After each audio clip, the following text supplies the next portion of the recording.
Gynecology registrar or resident doctor in Wellington in Aotearoa, New Zealand. But I will present to you a case, a report of a rare combination of illnesses in neonatology. And the infant was born in the previous neonatal intensive care unit I worked at in Leeds in the United Kingdom. So it tells the perinatal story of a child with right-sided congenital diaphragmatic hernia with concurrent esophageal atresia and trachea-oesophageal fistula in a premature baby. So congenital diaphragmatic hernia, or CDH, was diagnosed antenatally, and the OA-TOF was discovered within the first few hours of life. And me and my team, we summarized the immediate postnatal and surgical care, highlighting the difficult surgical decision-making in such cases. So a 27-year-old primiparous woman's antenatal ultrasound at 20 weeks of gestation revealed polyhydramnios requiring amnio drainage. However, at this point, no other anomalies were visualized. Follow-up scan at 29 weeks has demonstrated an anatomical defect at the level of the diaphragm consistent with a right-sided diaphragmatic hernia, and esophageal compression suggestive of a possible atresia in the esophagus. The patient was counseled that the outcome of this child was likely to be poor, and at 32 weeks of gestation, further amnio drainage was performed, revealing minor intra-amniotic bleeding. This resulted in the same-day onset of labor and spontaneous vaginal delivery of a male infant that weighed 1850 grams. So our neonatal team were in attendance at delivery as per CDH protocol and attempted immediate intubation. The baby was born in poor condition and intubation proved difficult, and success was only achieved on the 5th attempt at around 11 minutes of life. Oxygenation was maintained between attempts. The EPGAR scores were 9 at 1 minute of age and 4 at 5 minutes of age. The baby was transferred to the NICU for further management, where attempts to pass the nasogastric tube failed, and plain chest X-ray demonstrated the non-right-sided CDH. The nasogastric tube then coiled in the upper pouch, and gas below the diaphragm was revealed, confirming a diagnosis of OA-TOF. With conventional ventilation, the baby developed progressive abdominal distension, hypoxia, and hypercapnia, and as per our unit's CDH protocol, the baby was transferred to inhaled nitric oxide and high-frequency oscillation ventilation. The echocardiogram demonstrated a tricuspid regurgitation and atrial compression, and clinical assessment did not suggest any evidence of underlying or unifying chromosomal anomaly. The family were counseled accordingly on the rare morbid combination of these diseases, and combining both outcomes separately, we estimated at a 10 to 20% survival rate. So there's a limited number of reported cases of coexisting OA-TOF and CDH that have been described in the literature. At least a high mortality rate is well recognized across the constellation of these two disorders. And prognosis worsens if patients have further comorbidities such as cardiac defect or are born prematurely with a low weight at birth, as occurred in this particular patient. So the major factor determining mortality in isolated CDH is respiratory insufficiency, usually from a combination of pulmonary hypertension and pulmonary hypoplasia. Survival is poor and typically quoted at around 60%. Esophageal atresia, however, has a better outcome, and with current neonatal intensive care, survival in OA should be approaching 95%. However, the combination of CDH and OA-TOF and associated morbidity of both diagnoses results in the reported very poor survival and generally poor outcome in patients with these coexisting conditions. The aim of this case study is to summarize the treatment of this case of CDH and OA-TOF, paying particular attention to the postnatal care and specifically decision-making about surgery, both in terms of timing and approach. Similar to mycentis, any patient with a diaphragmatic hernia delivered or brought into our center is by default deferred for surgery to allow pulmonary vascular resistance to fall and maximize a patient's ventilatory capacity for anesthesia, typically within the first week of life. On the other hand, there is normally an urgency to divide a trachea-oesophageal fistula to prevent gastric and intestinal gaseous distension, which cannot be vented via a nasogastric tube. Any tertiary center with the capacity to manage a patient with either diagnosis encounters the inevitable dilemma of providing safe and optimal surgery timing if a newborn presents with both at the same time. So OA-TOF in isolation usually requires a semi-urgent repair due to the need to ligate the TOF to avoid being preferentially ventilated. When on positive pressure ventilation, the need for ligation of the TOF becomes an emergent priority, however. So a repair of a diaphragmatic hernia is usually delayed by several days to allow resolution of pulmonary hypertension and stabilization of ventilatory support in babies who are usually initially quite unstable in themselves and are difficult to oxygenate, as in this case was already the case. With the presence of both TOF and CDH, these time frames conflict, and also the presence of TOF means the bowel cannot be decompressed, resulting in it becoming more dilated inside the chest, making respiratory support increasingly difficult. So urgent ligation of the TOF was therefore required in an unstable baby. Decision-making on the approach was challenging. Ligation of the TOF would usually happen through a right thoracotomy, but the presence of liver and bowel in the chest would make this challenging. So it was deduced from a brief review of the cases in the literature at the time that we were confronted with this, that the previous authors had attempted TOF repair via the chest only to then open the abdomen to reduce the hernia content first before ligating the TOF. Therefore, we decided the decided approach at the time, following a discussion between two consultants as surgeons, was to approach via the abdomen, but still with the key aim being ligation of the TOF. At this point, discussion with the neonatal anesthetic team was crucial to ensure the baby could be adequately ventilated and oxygenated. It was felt that the baby would be more stable if continued on high-frequency oscillation ventilation, not usual practice in the operating theater, and therefore we obtained support from the neonatal team inside the operating theater to help facilitate this. At laparotomy, as the child was so unstable with increasing abdominal distension, the decision was made to not only reduce the content of the hernia, but to first temporarily occlude the TOF by obtaining control of the distal esophagus. The distal esophagus was controlled at the hiatus, and a silastic sloop was placed around the esophagus and sutured to itself, thus controlling the fistula, and partial reduction of all herniated abdomen was performed and left in a silo to avoid increasing intra-abdominal pressure and reherniation. Following this, some degree of stability was achieved, and following a pause in discussion with the anesthetist, it was decided to proceed with a formal ligation of the TOF. Then a muscle-sparing right thoracotomy was performed, and the TOF was finally ligated. The distal esophagus was tacked to the lateral chest wall, and the replogal was left in situ. The abdomen was then reopened, and the silastic loop around the distal esophagus was removed, and the silo left in situ. And following this, the baby was returned to the neonatal unit. So following TOF ligation, the surgical priority turned to repair the esophageal atresia and the diaphragmatic defect. As per usual practice, the overlooking teams wanted to make sure that the pulmonary hypertension was resolving and reliable oxygenation could be achieved. This had to be balanced against the risk of sepsis from the open abdomen and silo. Over the next few days, the patient developed the expected severe pulmonary hypertension, and the hemodynamic derangement was very difficult to control. 5 days following the initial surgery, it was decided to take the infant to surgery again, despite suboptimal conditions.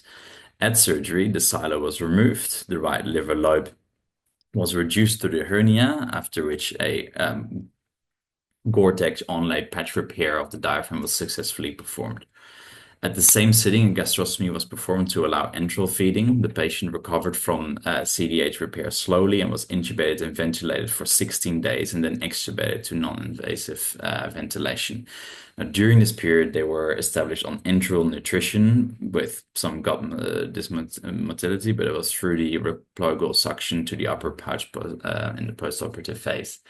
Repair of the esophageal atresia was now a non-urgent procedure given that enteral feeding was already established. And then by 40 days of age, the patient was more stable from a respiratory and hemodynamic perspective and underwent a redo right thoracotomy and a repair of the esophageal atresia. So despite adhesions from previous surgery, the repair was pretty straightforward. The upper pouch was found and mobilized and anastomosed to the lower esophagus under minimal tension. And recovery from this procedure was slow but uneventful. And after a further 5 weeks at 72 days of age, the patient was repatriated to their local base hospital. He was gradually converted from a gastrostomy to oral feeding and weaned from oxygen and respiratory support. In the first 6 to 12 months post-discharge, the child had some ongoing morbidity. So there was some tracheobronchial malacia and recurrent chest infections due to collapse and consolidation, like needing to overnight non-invasive ventilation, which has subsequently been slowly weaned. The child has transitioned to full enteral feeds with no ongoing need for a gastrostomy. And at 18 months of age, the child did require a subsequent laparotomy for a small recurrence of the diaphragmatic hernia with a small bowel loop in the chest. This was repaired primarily, and the child remains well in the next few years of life. So when faced with complex cases such as this one, the preparation is always important, but whilst the congenital diaphragmatic hernia was confirmed already antenatally due to early labor and rapid labor, and a birth in the middle of the night, and the postnatal diagnosis of an OA tough preparation key as time was limited. In our center, there is subspecialty on-call rota for an OA tough designed to maximize operator experience. And we feel this experience helped us in this case, as did the discussion between two consultant surgeons when considering these options. So while the pediatric surgical team and rare disease literature is often criticized for low volume research and case series in this are simply not much out there. This case showed us that the ability to acutely assess the experience of others before us was helpful when considering the approaches that we went for. We found it helpful at each stage to highlight the surgical priority and made it clear to the neonatal and anesthetic teams. As in most complex cases, the difficulty was centered around decision-making, prioritization, balancing the surgical approaches, predicting long-term and short-term outcome possibilities, clear and concise communication with the family and between multiple disciplines, and the care of this patient has been a clear exhibition of all these things. So clear and concise communication between surgeons and neonatologists, and then with the anesthetic team requiring ventilatory and blood pressure support. Also with the preparation, the obstetricians and midwifery teams were able to help us with, were vital to the outcome of this child. And during the case, we received multiple input also from these various specialties. I thank you for your attention. I'd be happy to answer any questions.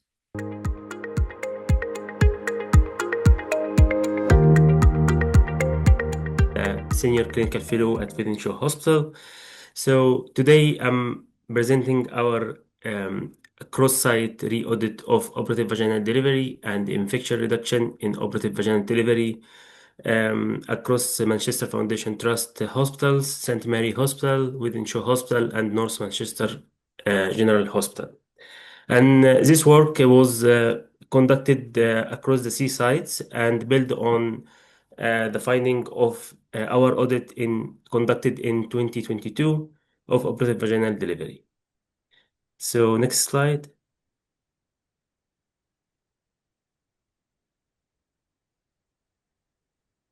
Next one as well. Thank you. Thank you. So the main aim of our re-audit was to determine whether compliance with the RSOG guideline of operative vaginal delivery and our local trust policy improved since the previous audit. And our objective were to measure adherence to standard cross sites and identify area of improvement or decline, and to propose the focused action plan based on um, the finding of this audit. So next slide, please. So our audit was benchmarked against the following standard, like documentation of the written or verbal consent for assisted vaginal delivery, the written consent for documentation for trial-assisted vaginal delivery in theater, completeness of documentation on our new Hive system, and also to make sure that we are processed and recording the result of the birth cord blood sample following any attempt of assisted vaginal delivery, and to make sure that everyone woman had operative vaginal delivery has a single dose of prophylaxis antibiotics within 6 hours from the delivery as well. Next slide. And also to make sure that we are recording or reporting incident report for any adverse outcome whenever occurred, like unsuccessful trial or major obstetric hemorrhage or third or fourth degree perineal tears or shoulder dystocia or any significant neonatal complication. And this is aligned with the recommendation from the RSOG guideline as well. And also um, to make sure that we are follow the infection control measures in terms of using sterile personal protective equipment like sterile gloves and surgical mask and gown, and uh, and also make sure that we are cleaning the patient before starting the perineal repairs. Next slide.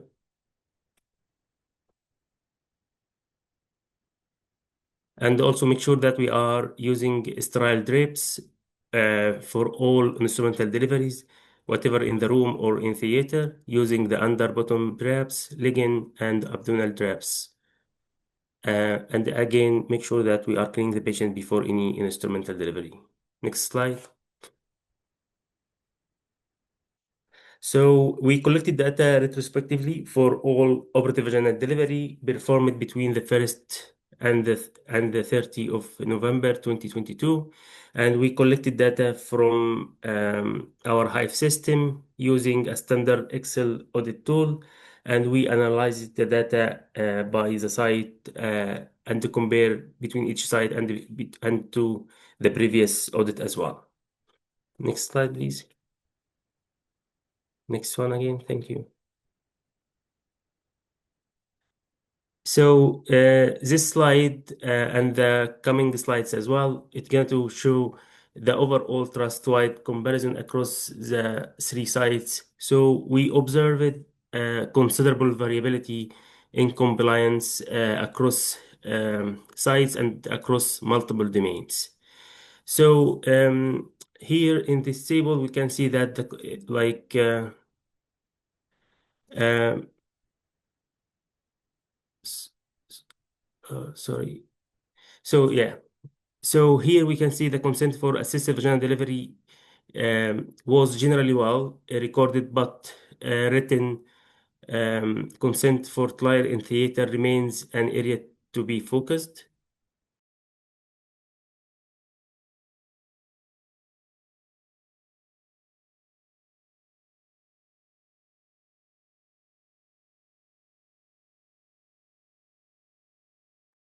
Dr. Hamdan,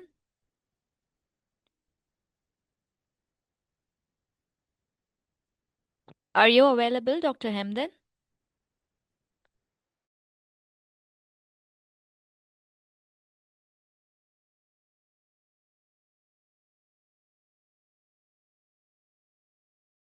I guess Dr. Hamdan is facing a network issue, so we will wait for him to rejoin.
Dr. Hemdan, are you there?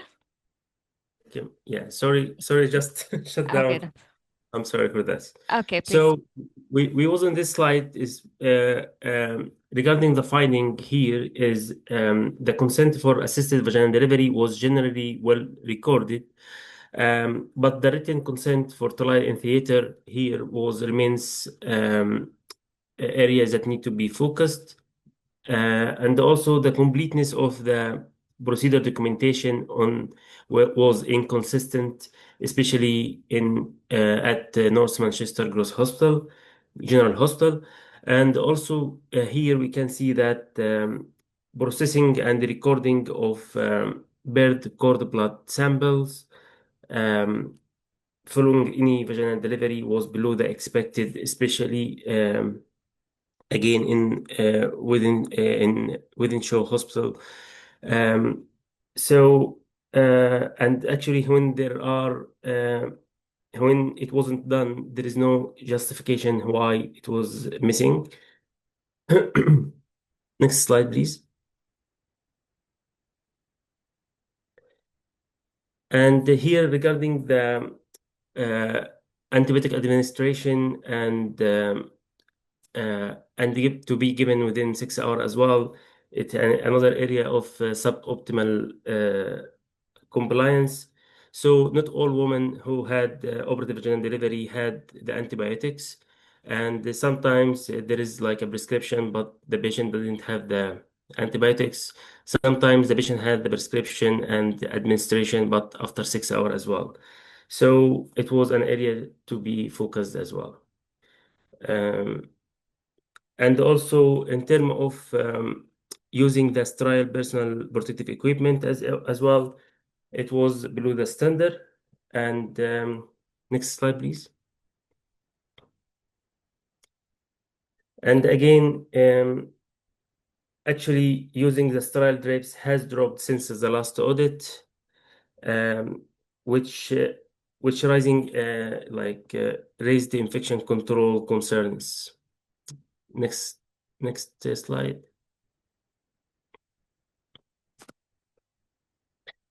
And again here, regarding the compliance of documentation was generally well in terms of documentation of the indication of operative vaginal delivery, and also regarding discussion with the patient and documentation of this discussion, and also documentation of the time between the time of decision and time of delivery, and again documentation of the finding, the abdominal and vaginal examination finding, and in terms of make sure that all the prerequisites for operative vaginal delivery has been checked before start conducting the operative vaginal delivery. So next slide.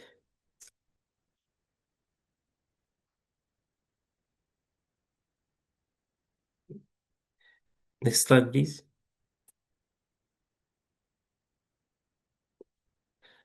And in this slide, again, the documentation was inconsistent and varied across the three sites in terms of documentation of the details of the procedure, and in terms of the steps and the finding of the perineal tears and repairing, and in terms of the patient debriefed, and about the bladder care plan after the procedure, and about the overall the postnatal care after the procedure as well. Next slide. So we can see from this slide that the percentage.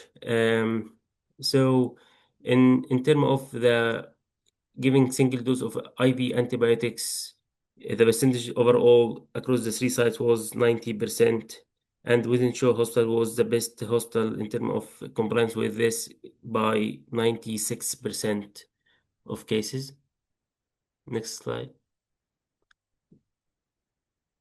And here regarding the giving the antibiotic within 6 hours from the procedure, and again overall across the three sites was 85%, and again within Shaw Hospital was the best hospital in terms of giving within 6 hours by 92% of cases. Next slide. And again here, to make sure that we are giving the antibiotics in line with our trust policy. And again, it was overall, the cross 3 sites was 87% of cases. So next slide, please. So in this slide, actually, there is, in summary, we can say there is some improvement were seen since the last audit, such as the bladder care documentation, especially at ORC hospital. But there is major gaps remains in terms of the consent, antibiotics given, or using the personal protective equipment and sterile drapes for repairing, and also reporting any incident or adverse outcome still an area of concern that need to be addressed, which needed an urgent urgent action. Next slide, please. So here again, we can see that in terms of the birth cord blood sample need to be performed for every operative vaginal delivery, and the reason why it couldn't be performed should be clearly documented. And we need to make sure that single antibiotics needs to be prescribed and administration in compliance with set standard, and also to improvement the need of the use of the sterile PPE during the instrumental delivery. And we can see that there is drop in compliance of use of sterile drapes, which need really improvement. Next slide, please. So we shared this result of the audit in our local meetings and through our emails, and we put some recommendation, and we share this recommendation in local teaching, and also to be as a part of the induction process for the new doctors join the department. So we created like a smart phrase on Hive system, which helped us to facilitate to consent the patient and to complete the documentation, and also to encourage and promote the using the prescription and the administration of the antibiotics during any operative vaginal delivery. And next slide, please. So after sharing this recommendation and action plans, we are planning to re-audit. Actually, currently we are auditing this again now, and we are planning to present this re-audit again in July 2025. Next slide. Okay.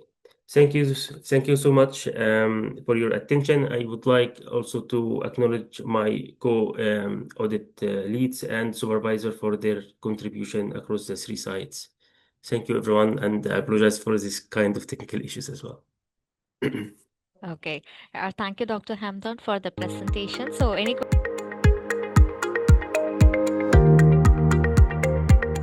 Today, I'd like to share insights into deep endometriosis, focusing on the treatments and surgeries I perform in my daily practice based on my latest findings.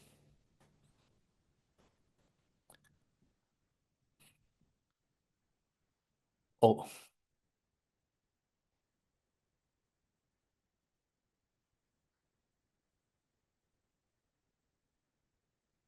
Endometriosis is a complex condition characterized by the presence of endometrial-like tissue outside the uterus, leading to inflammation and pain.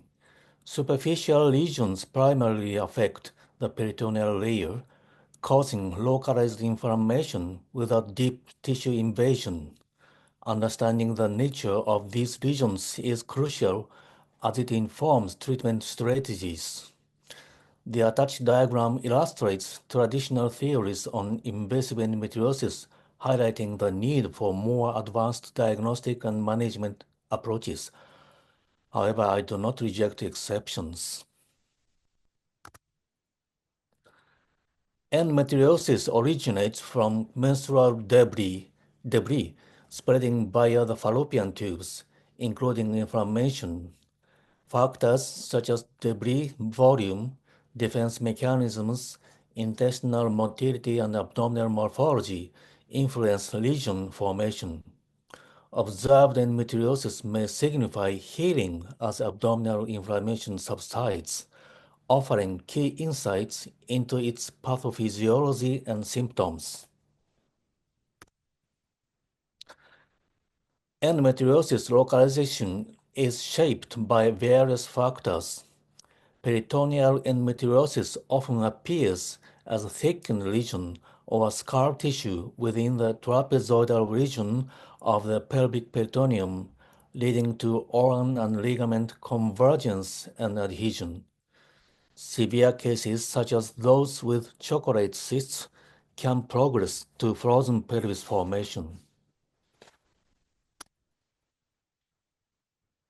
This study examined 900 cases of the surgical removal of chocolate cysts and endometriotic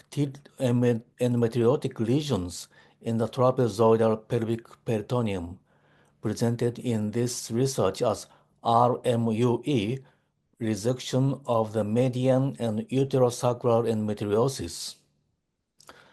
We evaluated its efficacy in pain reduction and assessed postoperative ovarian function, focusing on menopause timing and fertility outcomes.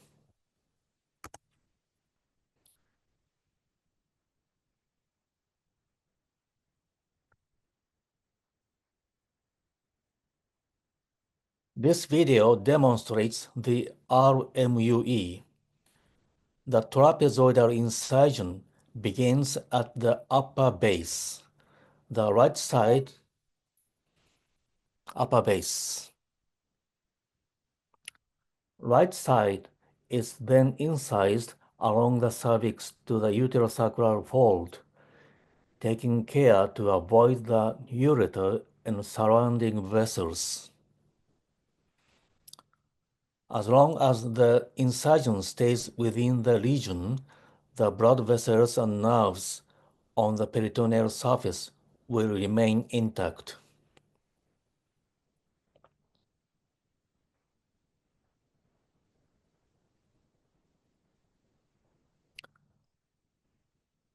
The lower base is cautiously incised to prevent vaginal wall.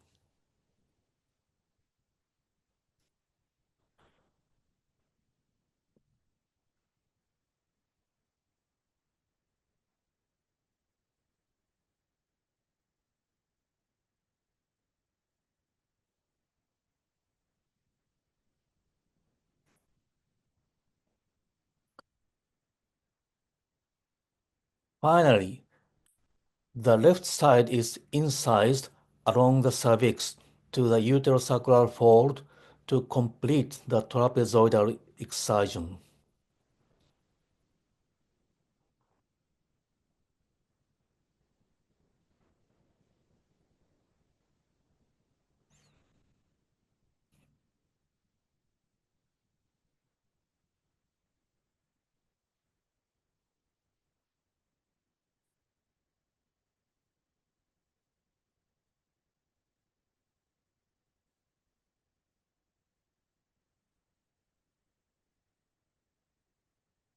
Followed by removing lesions from the retrocervix, vaginal vault, and rectovaginal fold.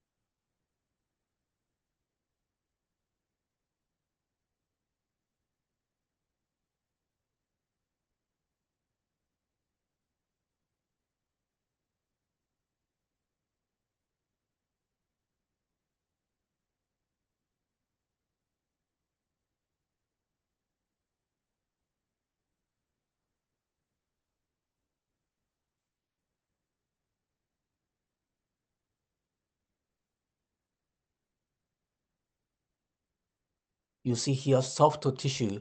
The vaginal wall is now softened by the resection. of the endometriotic lesions.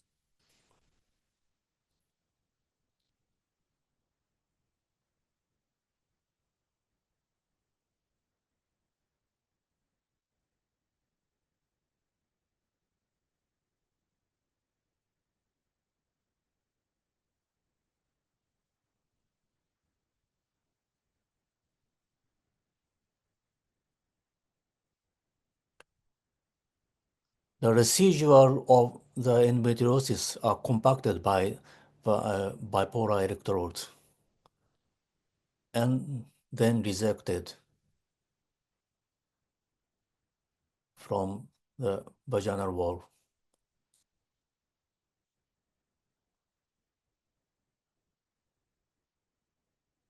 And uterosacral ligament.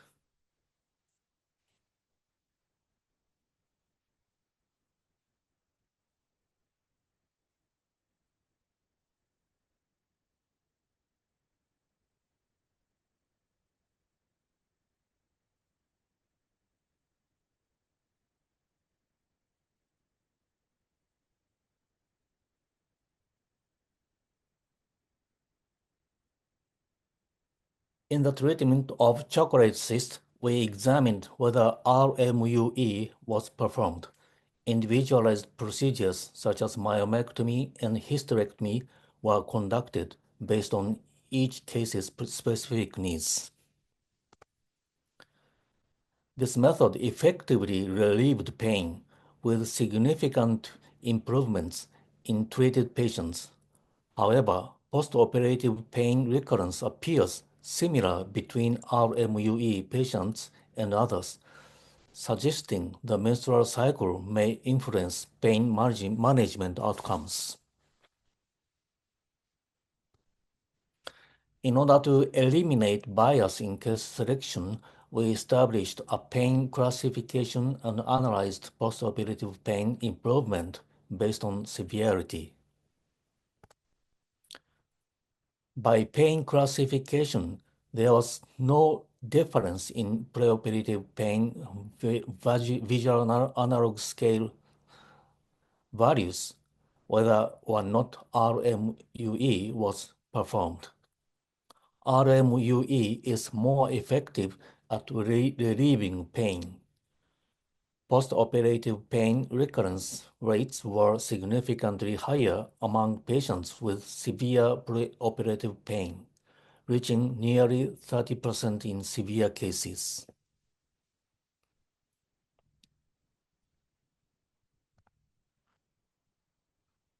Postoperative pain recurrence remains a concern influenced by treatment type. Hormone therapy following surgery reduces recurrence rates, though severe cases still exhibit a high likelihood of pain recurrence within the first year.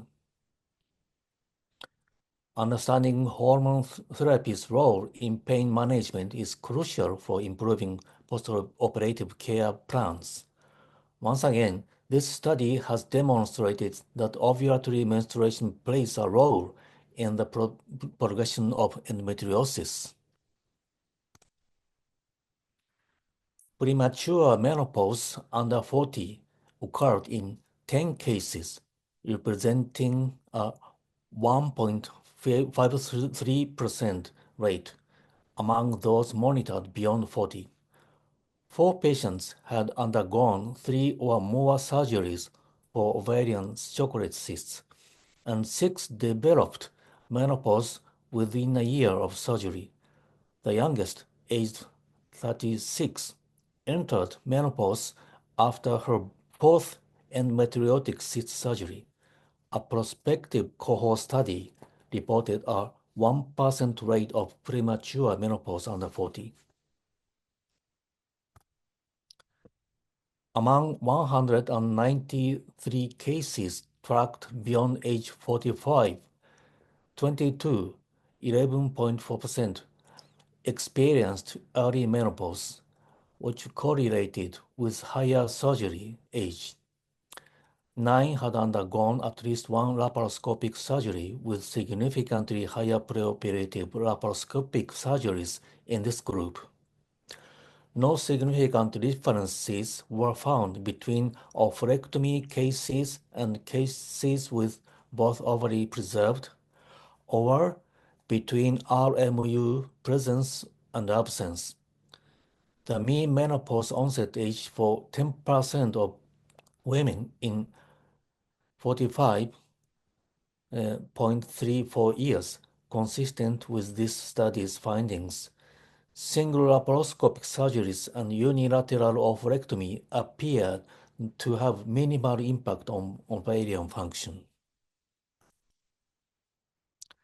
Among 412 cases seeking childbirth, 31.3% successfully achieved a total of 179 pregnancies, with 2 individuals having up to 5 pregnancies each. The cumulative non-pregnancy rate post-surgery is a key metric, particularly in age-based analysis. The Kaplan-Meier method highlights surgical age's impact on pregnancy outcomes. RMUE does not reduce post-operative pregnancy chances, affirming its neutrality in reproductive success for women with endometriosis.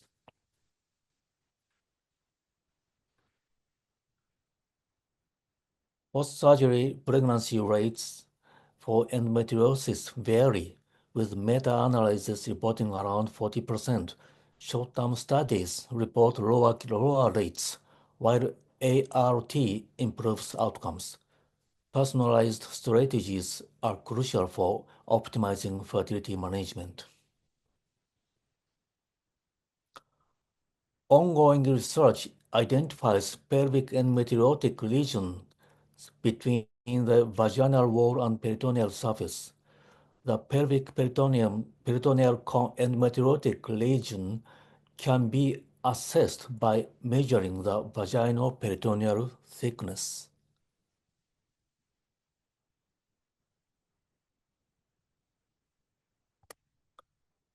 Ultrasound images illustrates the resection of pelvic endometriotic lesions through RMUE. The top image shows a transvaginal ultrasound examination of the pelvic peritoneum viewed from the abdominal cavity. The bottom left images represents the pre-RMU state, while the bottom right image shows the post-RMU condition, demonstrating reductions in VPT.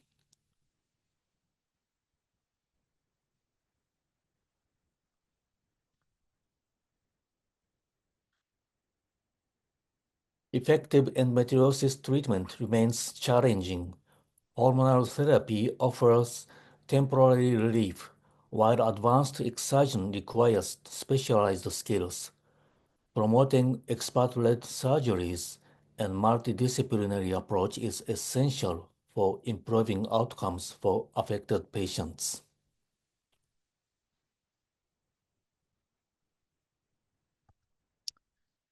This concludes my presentation. I sincerely appreciate your attention and engagement. Thank you. Thank you very much.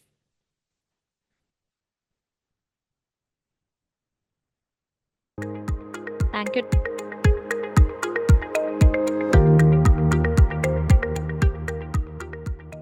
Good morning to one and all. Myself, Dr. Ritika Srivastav, and I bring greetings from India. On the outset, I would like to thank International Conference of Gynecology, Obstetrics and Infertility 2025. It is truly an honor and privilege to be here amongst esteemed seniors, wisest colleagues, and dearest juniors. In the year 2024, I published my work in the journal IJRCOG that got me here, and I proudly present my work in front of all of you. My topic being evaluating the efficacy of metal suction cannula for atonic postpartum hemorrhage management in rural South Gujarat, a 2-year observational study. Let me start with a small introduction about myself. Currently, I am working as an assistant professor in Vedanta Institute of Medical Sciences, Maharashtra, India, and as a consultant gynecologist in Sriji Hospital, Gujarat, India. I completed my post-graduation in obstetrics and gynecology in the year 2023, followed by a formal training in obs and gynae ultrasound in the same year. With my special interest in gynecological endoscopy and laparoscopy, I attained fellowship in minimal access surgery and diploma in advanced laparoscopy, hysteroscopy, and urogynecology from UKSH University, Kiel, Germany in the year 2024. I did fellowship in reproductive medicine in the year 2025. I've presented papers and posters in various national and international level conferences. My areas of special interest include robotic surgery, urogynecology, and high-risk obstetrics. Moving on, let's talk about postpartum hemorrhage, which is one of the most dreadful obstetric emergencies and is a leading cause of maternal death in low-income countries, with an incidence as high as 1 in 45 among low-resource settings. Now, what is PPH? According to WHO, PPH refers to a blood loss greater than 500 ml or more within 24 hours of birth. ACOG classifies PPH as blood loss greater than 1000 ml, but accompanied by signs like hypovolemia, tachycardia, etc. RCOG classifies minor and major PPH. Minor PPH being blood loss from 500 to 1000 ml, and major PPH leading to blood loss greater than 1000 ml. NICE guideline says irrespective of the volume of the blood loss, when there are signs of tachycardia, hypovolemia, signs of shock, decreased in hemoglobin, that is PPH. Every year, 14 million women around the world suffer from PPH. The maternal mortality rate in Indian women stand at a figure of 97 per 1 lakh live birth. The reported incidence of PPH in India is 2 to 4% after vaginal delivery and 6% after cesarean section, with uterine atony being the most common cause, 50% or more. Atonic PPH has been linked to various risk factors, including prolonged obstructed labor, unintentional bleeding, large newborns. Unpredictable, abrupt, significant bleeding makes it challenging to coordinate skilled personnel, suitable blood, and transportation to better medical facilities in low resource settings. Moving on to the common risk factors for PPH. Atonicity, as in prolonged labor, precipitate labor, dysfunctional labor, grand multiparity, multiple pregnancy, polyhydramnios, trauma, as in the case of operative delivery, cervical or vaginal laceration, tissues, as in the case of retained placental tissue or morbidly adherent placenta, and coagulopathy, as in the cases of preeclampsia, HELLP syndrome, etc. Now, this is a flowchart illustrating the various steps in the management of PPH. Now, I've taken this image from RCOG Prevention and Management of PPH 2016. The basic idea here is resuscitation, monitoring, investigation, and treatment should start simultaneously. I will not go into the details of this. Let's go ahead. In settings with limited resources, simpler procedures can be used, such as uterine massage, uterotonic medicines, uterine packing, and balloon tamponade. In tertiary care centers, procedures such as internal iliac ligation, stepwise devascularization, B-Lynch suturing, uterine artery embolization are available. When the basic techniques failed, these more advanced techniques are out of reach for every expectant mother. Due to hypovolemic shock, people occasionally die while being moved to higher centers. It is startling how quickly multi-organ dysfunction and coagulation failure can set in as a result of hemorrhagic shock. The metal suction cannula, a straightforward, safe, and economical procedure, has been employed here to resolve these issues. It works by applying negative pressure to the uterine cavity.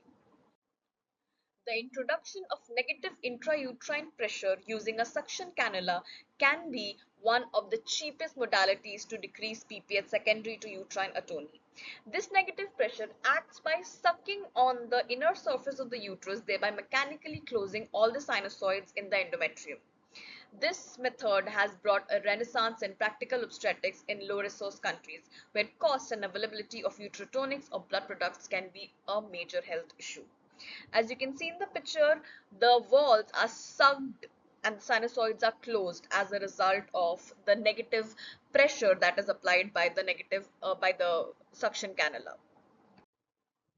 Uterine vacuum retraction system consists of number A, metal cannula, B, tubing, and C, suction machine.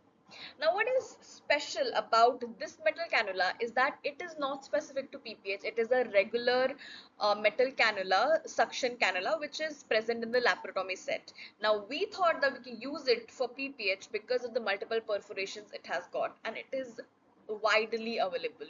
Widely available. Nonetheless, there are various other suction cannula that are available in India made specifically for the management of PPH. Some of the most popular ones are Paniker's cannula and SR PPH suction cannula. The idea behind the cannula is that it should have multiple perforation and it should be able to connect to a suction machine for giving the negative pressure. Coming to the aim of my study. The primary aim was to examine the effectiveness of metal suction cannula in managing atonic PPH and the maternal outcome after the suction technique. Coming to the methodology, this observational study was conducted in Shriji Hospital, a multi-facility hospital in rural South Gujarat over a period of 2 years. It involved 148 patients who were admitted for labor and delivery, but later developed atonic PPH after active management of third stage of labor. Metal cannula and high vacuum suction machine were used. PPH criteria used here is blood loss of 500 ml or more within 24 hours of birth. That is the WHO criteria.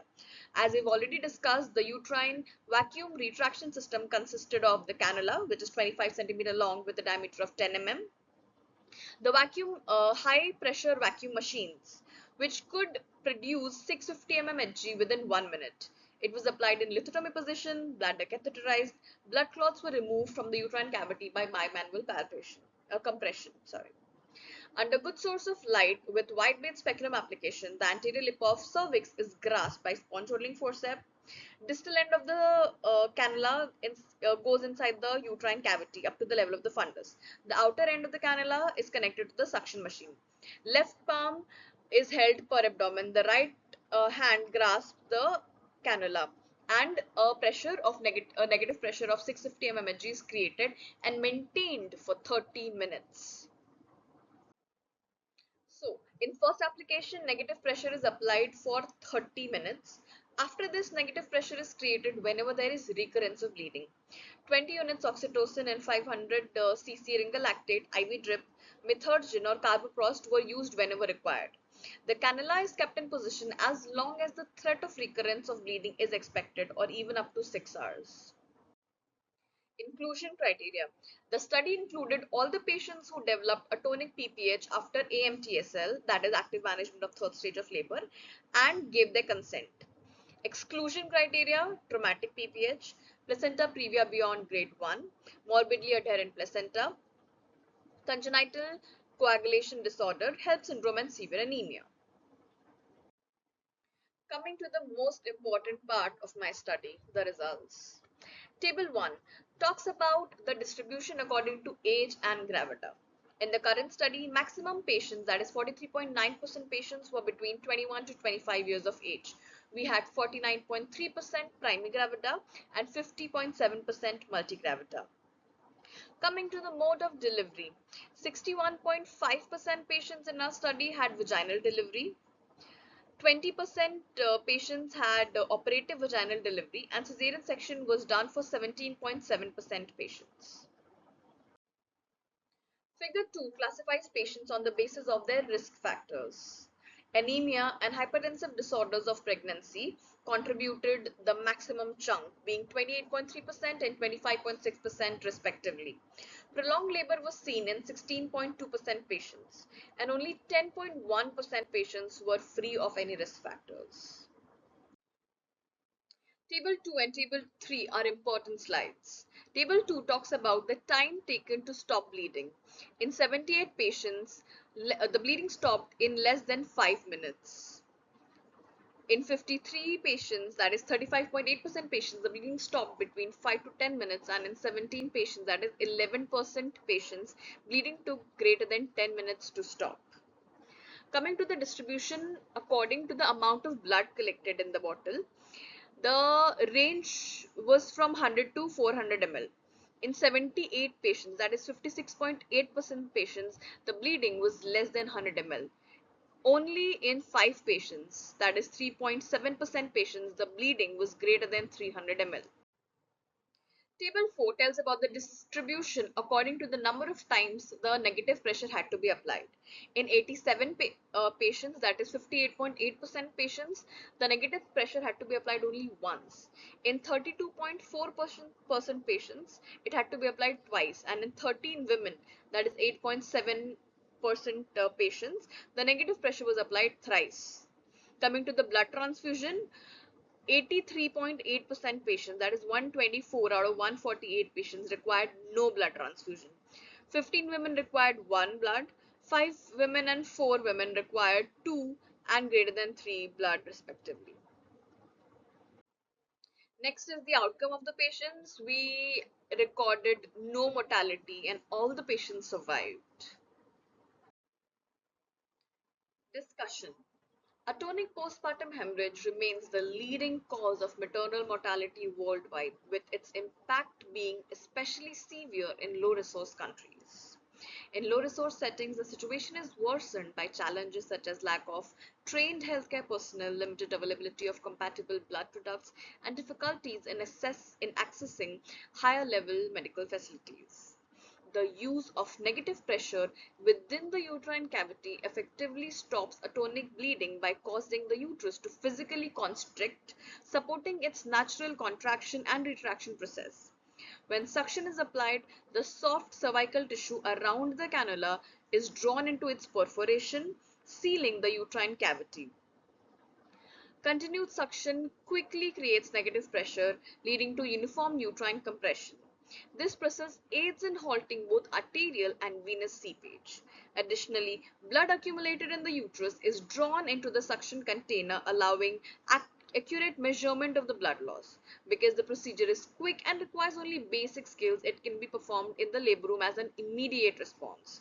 Given its simplicity, even the maternity nurses can be trained, enabling timely blood control.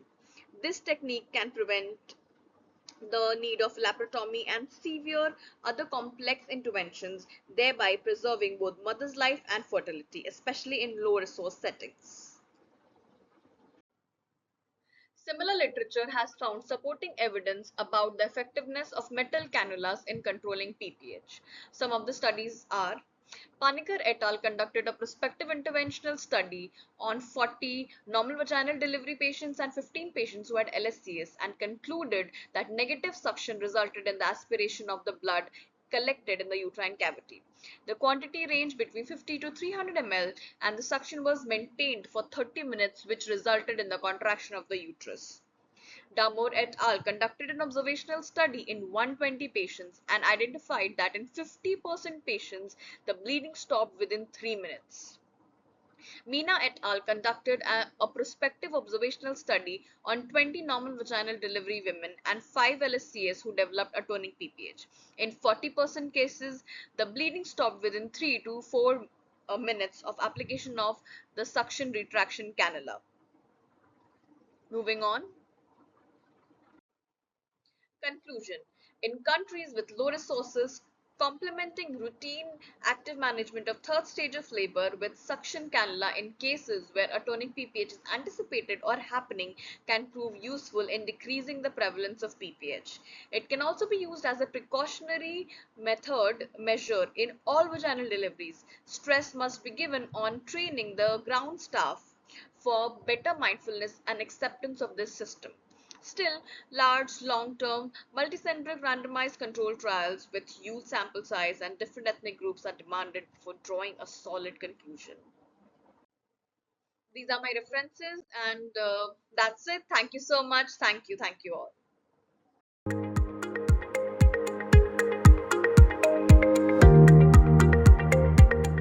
India. Thank you for giving me this opportunity to present in this conference. My today's topic of presentation is knowledge, attitude, and practices of parents of thalassemia children coming to daycare center at Rajindra Hospital, Patiala. This is my original research work, which I am going to present here. So, about introduction.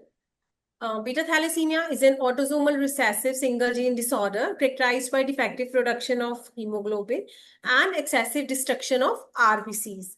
It is caused by mutations in hemoglobin gene on chromosome 11. Hemoglobin is formed of 4 protein subunits, normally 2 alpha and 2 beta. But genetic mutation in the gene encoding for beta subunits of proteins result in totally absent synthesis or reduced synthesis of beta globin gene. So thalassemia is of 3 types mainly, which is thalassemia minor, thalassemia intermediate, and thalassemia major. But thalassemia major is the most severe form, requiring regular blood transfusions. 3% of the world's population carry this gene for beta thalassemia worldwide. So thalassemia leads to anemia in children, and causes of anemia in thalassemia are mainly due to inadequate beta chain globin chain production, leading to decreased level of normal hemoglobin and unbalanced alpha and beta globin chain production. In beta thalassemia, there is excess of alpha gene chains related to beta or gamma globin chains. So alpha globin tetramers are formed. These inclusions interact with RBC red cell membranes and shorten red cell survival, which leads to anemia and increased erythroid production. So gamma globin chains, which are produced in increased amounts, lead to increased levels of HbF, that is fetal hemoglobin. Delta globin chains, which are produced in increased amounts, leads to the elevated HbA2 levels in these cases.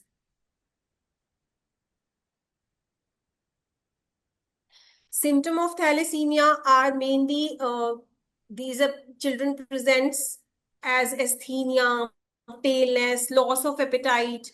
They grow slowly. They often develop jaundice.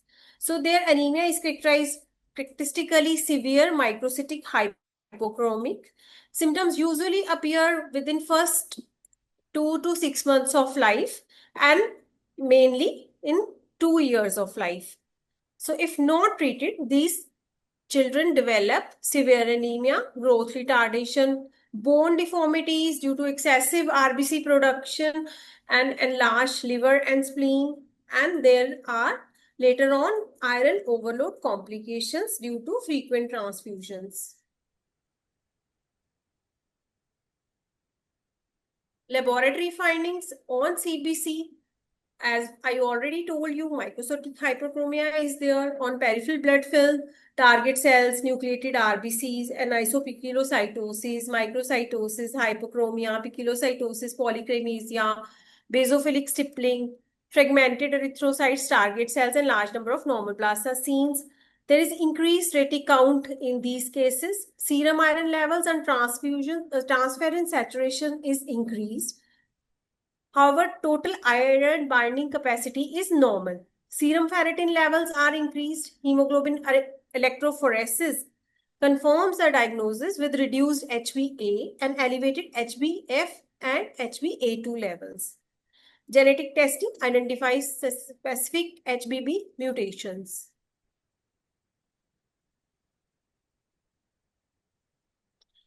So, treatment options are mainly mainstay of the therapy of thalassemia is transfusion therapy. We have to keep the HB above 10 gram per deciliter. So we follow hypertransfusion regime in these patients. So iron chelation therapy is given to decrease the iron overload. Newer therapies are hydroxyurea and thalidomide. the main curative treatment is only bone marrow transfusion, bone marrow transplantation, which is available at very few centers and its cost is very high, about 50,000 US dollars in developing countries. So it is not available to many of the families. Other supportive therapies are folic acid supplementation, splenectomy. In severe cases, we can also give them vitamin D3 supplements, and we can give treatment for hypothyroidism they develop.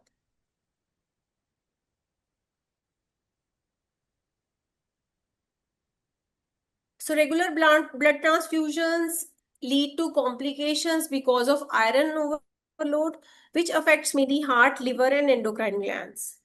And iron overload is evaluated by measuring serum ferritin levels. Ferritin levels rise above 1000 microgram per liter after about 20 blood transfusions.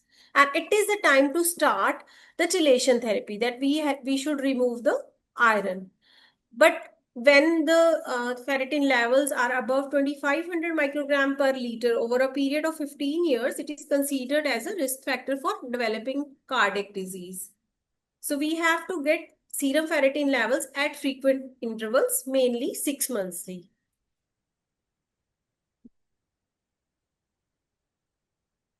There are various types of chelation therapies available. One of them is desferrioxamine. It is given as continuous infusion. It has high chelating efficiency, but it has short half-life and cost is very high, and it is also very cumbersome for the patient to give. Another therapies are defriprone and defracirox, which are oral. Defriprone is given TDS. It is also effective, but having a fewer side effects also. But defracirox, it is to be given once a day. So compliance is better. It is highly selective for iron chelation. So incidence of thalassemia, more than 1 lakh people are born every year all over the world with thalassemia, and 10,000 in India alone. So prevalence in India alone is 3.3% in general population. The prevalence is high in Mediterranean, Middle Eastern and South Asian populations. 8 to 15% among Indians are Sindhis, Punjabis, Khatris, Bengalis, Jains and Muslims.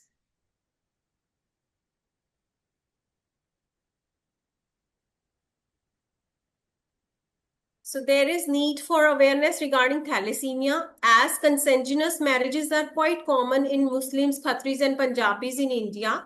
There is no concept of premarital screening or counseling of individuals with family history of disease. Concept of termination of pregnancy is an ethical and religious issue in some communities. There is no positive or definite cure for thalassemia. So case management solely depends upon palliative repeated blood transfusions and management of its complications.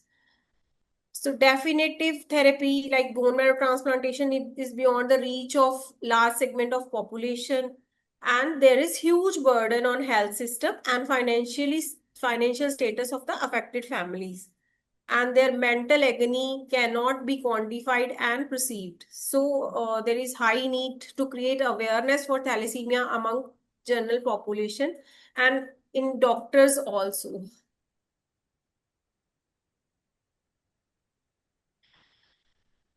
Going on to psychosocial impact, there is a huge amount of emotional distress and depression in the affected children. Thalassemia children usually show impaired abstract reasoning, deficits of language, attention, memory, visuospatial skills, and executive functions in hemosiderotic subjects. So there's psychosocial supports should be given, which aims at reducing emotional distress, improving compliance to chelation therapy, and strengthening the coping strategies. There is also need for family and community support. So here is the importance of patient advocacy groups and NGOs.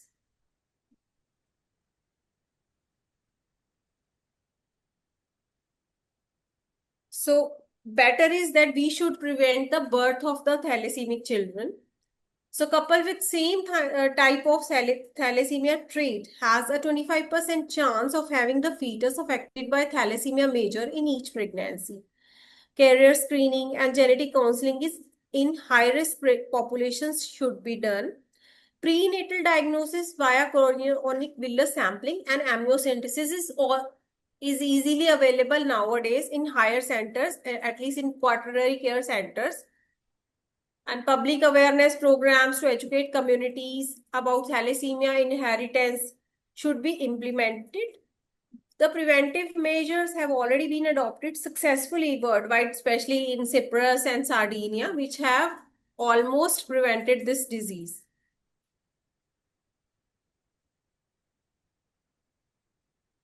So now coming to my study. So aims of and objectives of my study are to explore the importance of socio-demographic factors in predicting parents' knowledge about thalassemia major, to study knowledge regarding thalassemia disease in parents of thalassemia children, to understand the relationship between the disease knowledge and treatment adherence in thalassemia patients, to study psychosocial problems in thalassemia affected families, to study the role of awareness about the treatment options available in improving the quality of life of thalassemia patients and prevention of birth of thalassemia children. Material and methods. This study was conducted on 100 thalassemic patients coming regularly for blood transfusion in Thalassemia Daycare Center at Rajindra Hospital. Inclusion criteria was all diagnosed cases of thalassemia major, and questionnaire was drafted to suit the adult population, and interview technique was adopted to fill the questionnaire. So procedures I followed. The study was conducted on parents of thalassemic children by interview technique. The purpose of the study was explained to the parents.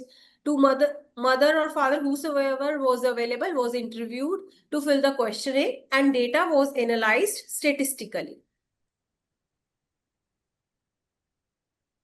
Observations were 4 groups were made according to the age: 0 to 4 years, 5 to 9, 10 to 14, more than 15 years. 5 groups according to socioeconomic status: upper class, upper middle, upper lower, after applying Kaplan-Meier scale. And 3 groups on the basis of number of questions knowledge correctly answered, that is 0 to 5, 6 to 10, or 11 to 15. Variables were compared by chi-square test, and results were analyzed using SPSS version 15, and level of significance was determined by its p-value. P less than 0.05 was taken as statistically significant.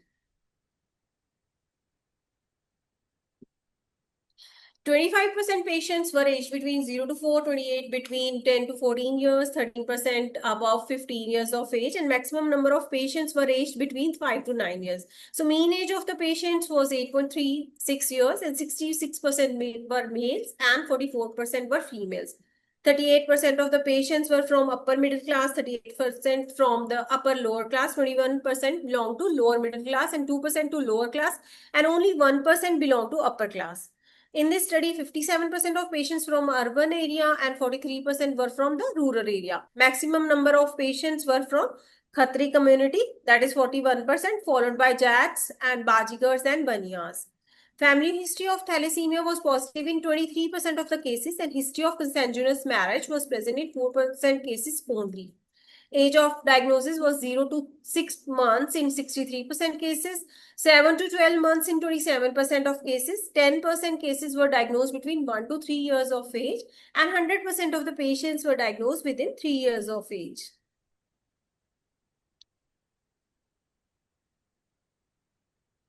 41% of the parents knew that thalassemia is a type of blood disorder. 84% of parents knew that thalassemia is a genetic disorder. 26% of parents knew that there are 3 types of thalassemia. 50% knew the role of consanguinity. 6% had knowledge about the prenatal diagnosis. The age-related difference in their knowledge about these questions was found non-significant. 51% of the parents knew that the disease is manageable. 77% of parents knew that blood transfusion is needed for growth of the child and to maintain HB levels. 61% of parents knew the role of ferritin levels, 60% of parents knew the role of gelation therapy, 43% knew about defilprone, 48% about defracidox, and only 5% had knowledge about desferrioxamine. 73% of parents knew about bone marrow transplantation, 42% knew about surgery, that is splenectomy, and 10% knew about the role of hydroxyurea. So knowledge of the parents regarding importance of ferritin levels, role of gelation therapy, and options of DES, bone marrow transplantation, was related to age of the patient significantly. Difference in knowledge of the parents about prenatal diagnosis, curability of disease, and genetic basis of its inheritance. Importance of ferritin level, role of gelation therapy, bone marrow transplantation from urban and rural area was statistically significant. Our difference in knowledge about curability of disease, importance of ferritin levels, role of gelation therapy, bone marrow transplantation was found to be statistically significant in parents from different communities. Maximum percentage of parents who undergone prenatal diagnosis, for about 40.6%, had children of 10 to 14 years of age. Difference in attitude of the parents for adopting family planning method in relation to the age of patients was statistically significant. And socioeconomic status was difference in attitude towards prenatal diagnosis was statistically significant. So attitude of parents towards prevention of disease in relation to geographical area was non-statistically significant. The treatment adherence in relation to the age of patient was found statistically significant. Treatment adherence was not found statistically significant in relation to sex of patient. Difference between treatment adherence of parents in terms of regular follow-up, monitoring ferritin levels, using gelation therapy, and screening for HBsAg in these children in relation to their socioeconomic status was found to be statistically significant. So relation of knowledge and treatment adherence was found statistically significant. Difference between attitude of parents towards prevention of disease in relation to knowledge regarding disease was statistically significant. Relation of knowledge about treatment options available and effect on growth behavior study was not found statistically significant.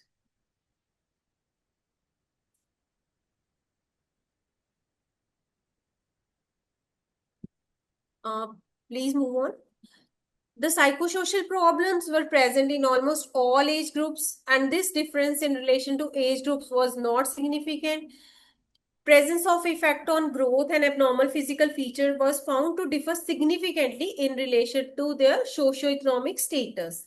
Difference in the effect on studies according to geographical area has been found statistically significant. Difference in psychosocial problems in children from various communities was not statistically significant. The summary is that knowledge, attitude, and treatment adherence of parents were assessed in relation to age of patient, sex, geographical area, socioeconomic status, and community. Correlation of knowledge with treatment adherence was done. Presence of psychosocial problems was assessed in relation to age, sex, geographical area, socioeconomic status, and community. And attitude of the parents in relation to the knowledge of the disease was also assessed.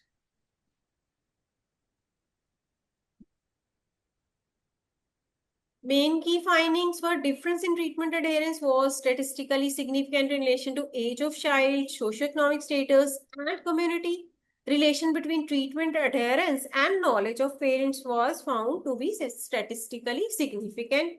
So more positive attitude of parents towards prevention of thalassemia patients who have more knowledge. Maximum number of parents whose growth was affected was from low socioeconomic status. Effect on studies due to disease was more on patients from rural areas. Temper tantrums were present in more number of male patients. No significant relation of knowledge about treatment option available and effect on quality of life was present. Knowledge of the parents of thalassaemic children was inadequate. Knowledge of the parents regarding importance of ferritin levels, gelation therapy, bone marrow transplantation was related to age of the patient significantly. However, no significant difference was found in the knowledge of parents in relation to sex of the patients. Knowledge regarding disease and treatment option was more from in the urban area, and significant correlation has been found between knowledge about disease, treatment option, prenatal diagnosis with treatment adherence.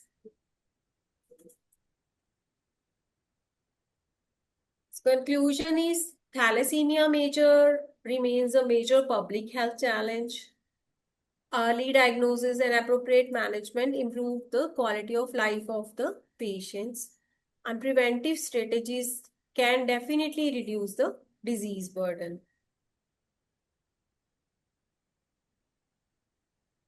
Take-home message: community-based educational efforts are required to increase awareness, especially to the people from lower socioeconomic class and from the rural areas. There is need to organize regular awareness programs and genetic counseling among high-risk communities.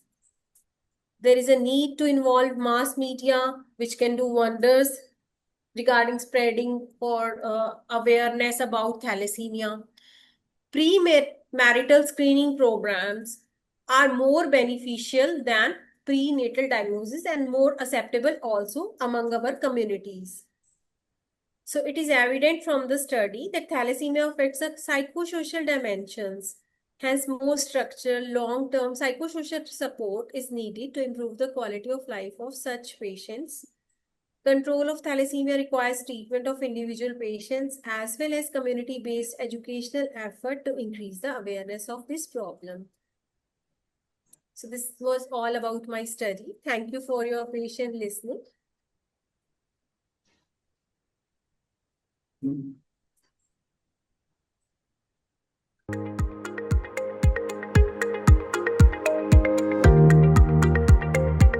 Officer of Integrated Public Health Laboratory, District Hospital Vijaypur, belong to Karnataka State and country India.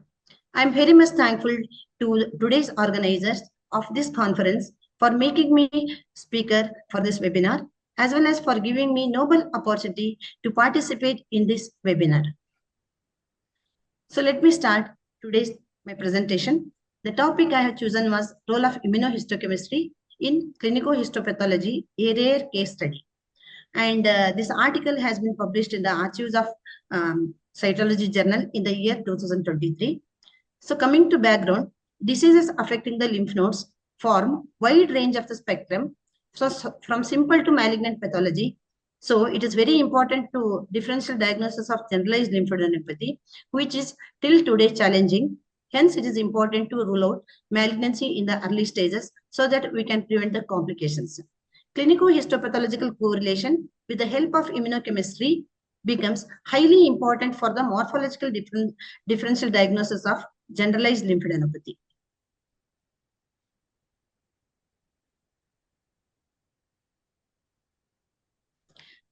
Coming to introduction, generalized lymphadenopathy is a common symptom in all age groups patients coming to OPDs of the hospital. Majority of the malignant lesions of the generalized lymphadenopathy cases are underdiagnosed, either may be due to infective lymphadenitis or the reactive lymphadenitis due to lack of the facility and the high cost of the immunohistochemistry study. Delay in diagnosis and irregular follow-up of the patients may lead to high morbidity and mortality. Though IHC study expensive, but it is one of the gold standard method. It will help the accurate diagnosis as well as the typing of the tumor. Also, it will help to choose the proper choice of the treatment.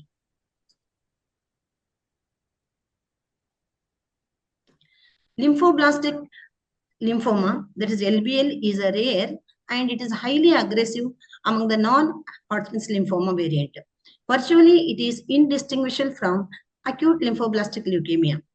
Acute lymphoblastic leukemia and the lymphoblastic lymphoma is a clonal hematopoietic stem cell disorders of B or T cell origin. Lymphoblastic lymphoma is a neoplasm of immature B cells lineage committed to the B-LBL or the T cell lineage T-LBL that accounts for the 2% of the all lymphomas.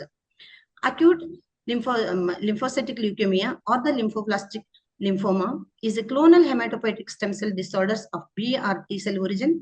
However, acute lymphoblastic leukemia occur characteristically in children, usually under the age of 6, and they are accounting for the 70% of the leukemia cases.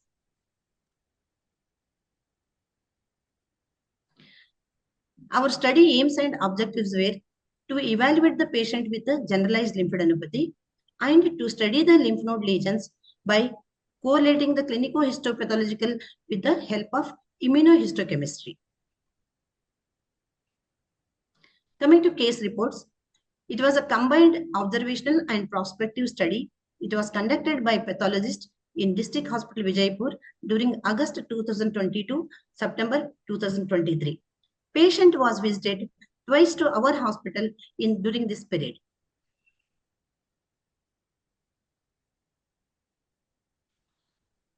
The patient first visit was in the August 2022.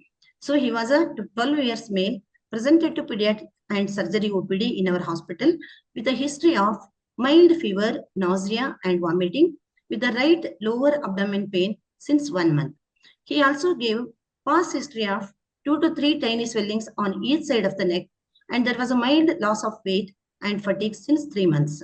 He was visited to local hospital, took treatment for 10 days, but symptoms were not subsided. Then he came to our hospital. On physical examination, surgeon found there were 2 to 3 symmetrical swellings in upper, lower and cervical region. They were firm in consistency. The largest swelling was measuring 1 into 1 centimeter in left lower cervical region. And there was also tenderness in the right iliac and umbilical region also. Patient has been advised for the routine investigations like complete red cell counts, peripheral smear study, and fine needle aspiration cytology of the left lower cervical swelling, and chest X-ray and ultrasonography of the abdomen and urine routine. The investigations reports during the first visit was as follows. Complete blood count report, hemoglobin was 12.4 grams, WBC count was 4,130 cells, and whereas neutrophils were raised up to 80%, remaining cells, lymphocytes, monocytes, eosinophils, basophils are under normal limit. Peripheral study shows normocytic normochromic blood picture. Fine needle aspiration cytology of the left lower cervical lymph node shows features suggestive of reactive lymphadenitis. However, urine routine and chest X-ray reports were no abnormality detected. Ultrasonography of the abdomen report shows chronic appendicitis. In left figure, it is a peripheral study of the first visit, during the first visit, and the stain used was a Leishman stain and studied under 100x. And you can see here normocytic normochromic cells. Hence, the PS study was reported as normocytic normochromic blood picture. In the right figure, you can see efficacy of the left lower cervical swelling, and it was stained PAP stain and studied under 40x. And we can see here polymorphic population of the lymphocytes seen in a lymphocytic background. Hence, it was reported as features suggestive of reactive lymphadenitis. The treatment given after 1 week under coverage of the antibiotics, appendicectomy was done. Patient was apparently recovered from the symptomatically, and he was discharged and advised for the regular follow-up. But unfortunately, patient didn't come for the follow-up, but he visited second time in our hospital in July 2023. At that time, patient presented to surgery OPD with a mild fever, night sweats, multiple symmetrical swellings in the neck, axilla, and the inguinal regions, pain in the right side of the upper abdominal pain with the loss of appetite and the loss of weight and fatigue. This time, parents were noticed that patient weight was significantly reduced, number of swellings were increased, new swellings appeared in the axilla and the inguinal regions. On palpation, there were multiple swelling, about 5 to 7 in numbers, symmetrically in cervical, upper, middle, and lower regions, as well as axillary and inguinal regions also. Left lower cervical swelling size was increased to 3 into 2 centimeter, and largest swelling was in the left axillary region, measuring about 3 into 3 centimeter. All swellings were rubbery in consistency, mobile, and they were not tender.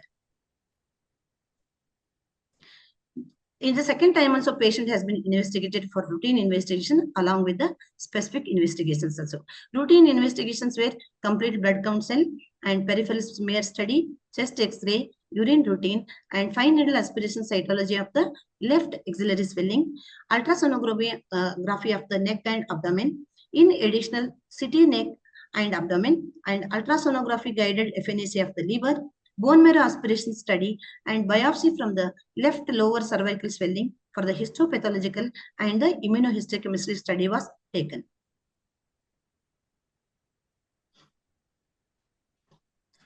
And the investigation reports were as follows.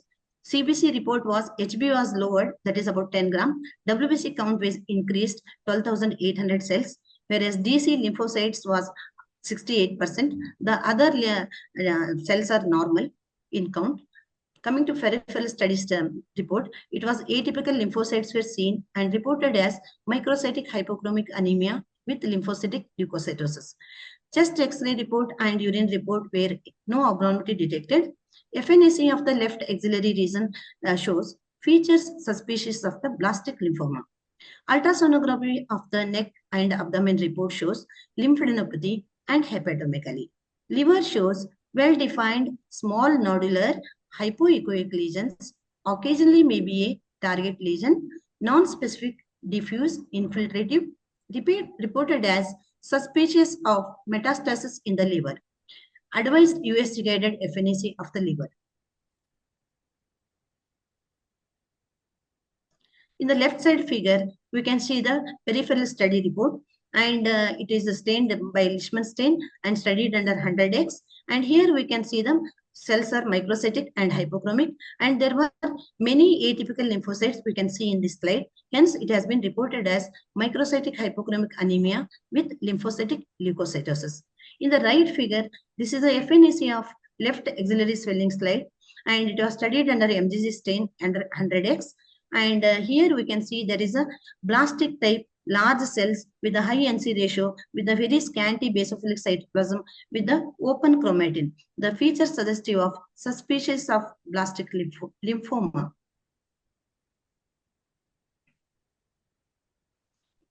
And CT neck impression was possibility of the lymphoma. CT abdomen was suggestive of hepatic metastasis. Ultrasonography guided FNAC of the liver shows haphazardly arranged pleomorphic cells with a high nuclear cytoplasm ratio and intracytoplasmic vacuoles were present. So features suggestive of secondary deposit and advised further for the biopsy and the immunohistochemistry study. Bone marrow aspiration study was done from right iliac region. It shows the distinct few paratrabecular areas infiltrates with occasionally lower large lymphoblast-like cells, features suggestive of metastatic deposits. Histopathological study of the biopsy from the left lower cervical lymph node was taken, and hematoxylin and eosin pap stain slides were examined by light microscopy, shows diffuse infiltration of lymphoblastic-like large round cells, form sheets, and divide often, leading to effacement of the lymph node, and these cells are having little cytoplasm, moderate nuclear pleomorphism, and fine dispersed chromatin architectures, hence features suspicious of the blastic lymphoma. And this is a figure, ultrasonography guided FNAC of the liver, and this is a hematoxylin and eosin stained slide and studied under high power. And here we can see haphazardly arranged pleomorphic cells with a high NC ratio and intracytoplasmic vacuoles can be visible. So the feature shows suggestive of secondary deposits in the liver. And this is a figure showing histopathology report of the biopsy of the left lower cervical lymph node, and both slides were stained hematoxylin and eosin, and slide A is studied under low power and slide B is studied under high power. And here both the slides we can see here diffuse proliferation of the lymphoblastic like round large cells that form sheets and divide often and have little cytoplasm and mild nuclear pleomorphism and fine dispersed chromatin we can see, and hence these are the features suspicious of lymphoblastic lymphoma. And biopsy material from left lower cervical lymph node for the IHC study was sent to higher center. As in our setup, we don't have the immunohistochemistry facility. In the higher center, by using specific monoclonal or polyclonal antibodies, paraffin sections were stained immunohistochemically using a peroxidase antiperoxide technique, that is PAP technique. And in ISC study, there were seen B-cell lineage tumor markers were shown positivity. That is the leukocyte common antigen was positive and CD20 was positive. Whereas T-cell lineage tumor markers, that is CD5, CD2, CD4 and CD8 were negative. Hence, ISC report was lymphoblastic B-cell lymphoma. With the clinical histopathology and the immunohistochemistry and according with the guidance of the WHO criteria, finally the case was diagnosed as B-cell lymphoblastic lymphoma. And here, these figures are showing IHC report. B-cell lineage tumor markers were shown positivity. In the left side A figure, you can see leukocyte common antigen was positive, and in the B slide, CD20 were positive. So these slides are immunochemistry study and studied under high power. And these are the 4 figures showing the ISC report. T-cell lineage tumor markers were shown negative, and in the A, B, CD, CD5, CD2, CD4, and CD8 tumor markers were negative, suggesting that it was not the originating from the T-cell lineage. Treatment. The treatment started with the intensive chemotherapy as patient was in the advanced stage, that is in the 4th stage, and patient took 1 month irregular treatment and he denied the regular treatment due to intolerance and side effects. The patient died after 1 month of the treatment due to respiratory distress as a complications of the tumor metastasis. Discussion. The results of the present study and their comparison with the results obtained by different previous studies were discussed in our study. In our study, initially in patient first visit, symptoms and investigations and fine needle aspiration cytology from the left lower cervical swelling were favorable to reactive lymphadenitis. It might be reactive response to underlying appendicular infection. Later in second visit, clinical presentation were different and raising the suspicions of the malignancy with the detailed investigations like biopsy from the left lower cervical swelling with the histopathological and immunohistochemistry testing. It was confirmed with the diagnosis of B-cell lymphoblastic lymphoma, which was crucial in our case. So hence, immunohistochemistry is a very important diagnostic tool in accurate diagnosing and typing of the tumor, and it helps the proper treatment of in our case. Conclusion. This study concluded that immunohistochemistry definitely plays a significant role with the clinical histopathology and help in the definitive diagnosis, typing of the tumors. Of course, it will help to appropriate treatment can be planned. Immunohistochemistry can detect some of the diagnostic histopathology errors, and it is a positive way of creating insight among pathologists that sometimes morphological diagnosis may differ from actually pathology underlying, and making them to believe that immunohistochemistry study should be an integral part of the histopathology. Thank you all.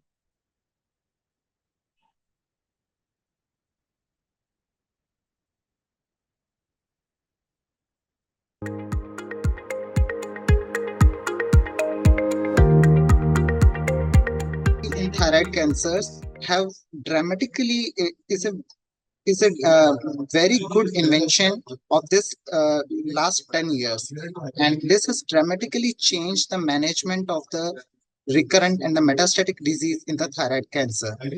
So basically, I will be discussing the different histologies of the thyroid cancers, the mutations, different mutations in thyroid cancer, and which are the targetable and actionable or non-actionable mutations, and the agents we will using Doctor against this. Upender, I'm sorry for interrupting. Please move your slide. Yes, ma'am. And also we can hear some background noise. So can you please clear that? Okay. 1 minute, ma'am. Just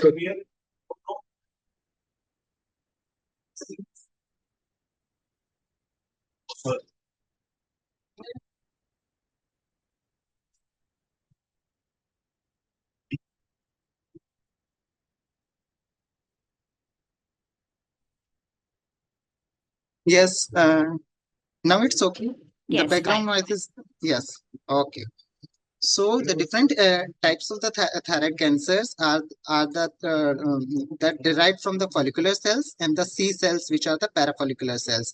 So the papillary from the follicular cells, the most common is the papillary thyroid cancer in the 80% of the types, and the follicular cancer FTC in 15%, in Hurtle cell in about 2 to 3%, and the anaplastic type in 2 to 3% of the cases. And from the parafollicular cells, the medullary thyroid cancer, it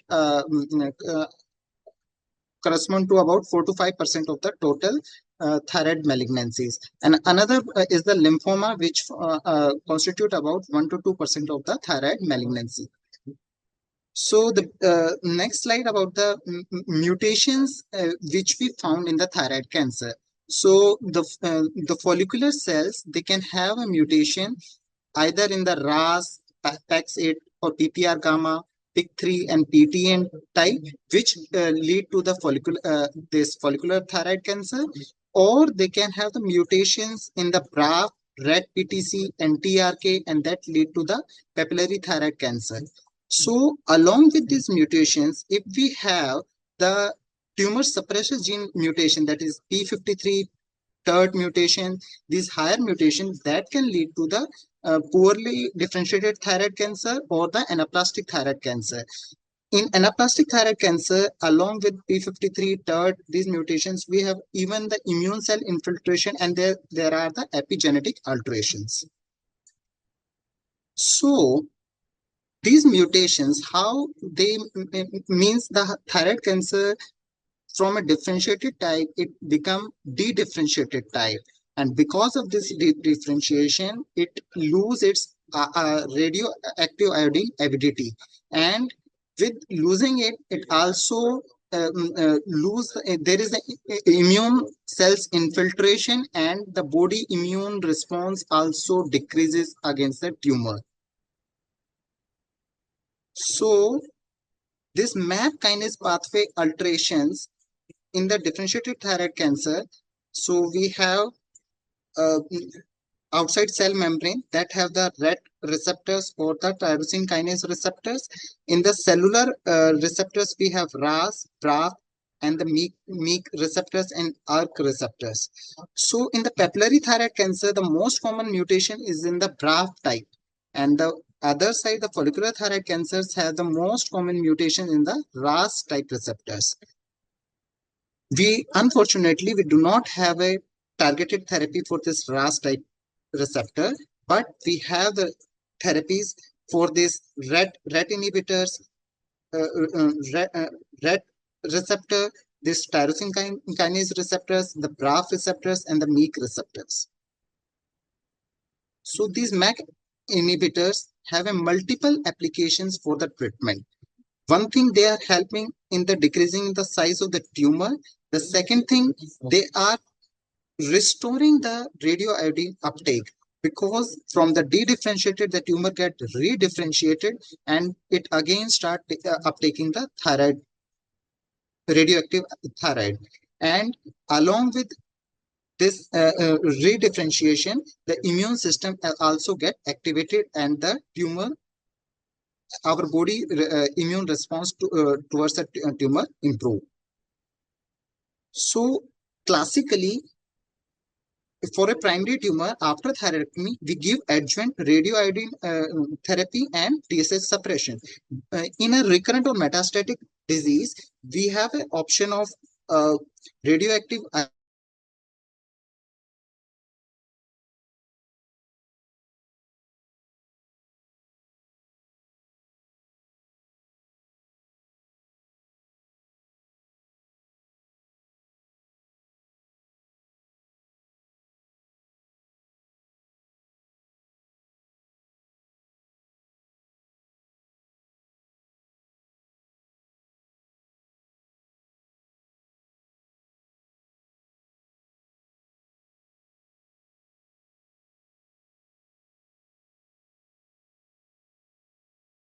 PIK3, AKT, mTOR receptors, and the third is the nuclear receptors. So in the redifferentiation, how if we target these receptors and block these receptors, the uncontrolled growth of the tumor can be checked, and that the tumor can again become responsive to the radioactive iodine. So the agents, different agents which we are using, these are the BRAF/MEK inhibitors, HDAC inhibitors, PPAR gamma inhibitors, and the PPAR gamma retinoic acid PDGFR inhibitors. These are the nuclear receptor inhibitors. HER2 is the membrane receptor. mTOR, telomerase inhibitors, and these BRAF and MEK, these are the cellular receptor inhibitors. So when we have to use this TKI in the radio-refractory thyroid cancer, so the basic paradigm is when the progressive disease risk outweighs the risk of the systemic therapy, we have to start the tyrosine kinase inhibitors. There is a study by the Sabra et al. And the Michael Tuttle. They have postulated that the tumor doubling time can guide when to initiate the multi-kinase inhibitors. In their study, they have postulated that if the doubling time is less than 6 months, we should start systemic therapy or this targeted therapy. But this treatment is a palliative and not curative. So there is a continuous monitoring of the adverse events. The most common adverse events are these patients have hypertension, hand-foot syndrome, diarrhea, asthenia, hypoproteinuria, alopecia, and there have been reported cases of mortality in specific drugs. How these drugs help in the immune restoration. So we have this PD1 and PDL1 receptor inhibitors. By checking these receptors, we help heighten the defense system. So if we block these agents, the natural tumor suppressor effect of the tumor over our immune will go off, and our body will again become, our immune system will again become responsive towards against these tumor cells. The targeted agents used in the medullary thyroid cancers are the agents. We have the selective agents against the RET receptor, this pralsetinib and sulfatinib, and this cabozantinib and vandatinib, which are non-selective agents which act against multiple receptors. So what is the difference between these two agents? The selective agents have a very high response rate comparative to the non-selective ones, that is about 3 times more. And the progression-free survival, however, is much more in these non-selective agents because they are acting on multiple receptors, and they can maintain the disease stable for a long time. But the sudden and rapid response is seen in these selective agents. The adverse events of these selective agents are very few and common.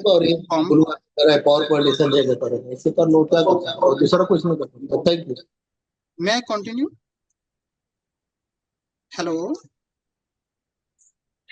May I continue my presentation? The common adverse event in these selective agents are very less. Dry mouth, hypertension, or fatigue, whereas the adverse events are much more in the non-selective agent, and the severity is also high in these non-selective agents, and they rarely require drug discontinuation, whereas the reduction and interruption and dose reduction are much more common in the non-selective agents. Now, the targeted therapy which we are using in anaplastic thyroid cancer, which have multiple mutations. The mutations can be found in the cell receptor, or in the cytoplasmic receptors or in the nuclear receptors, and also the mutations in the immune system. So all these agents find their applicability in the anaplastic thyroid cancer. So we are using multiple tyrosine kinase receptor inhibitors, which are the cell membrane receptors, and these BRAF and NTRK, RET, ALK fusion inhibitors. These are the cellular agents, and the anti-angiogenic drugs and this tyrosine kinase. These are the membrane receptors which we are using.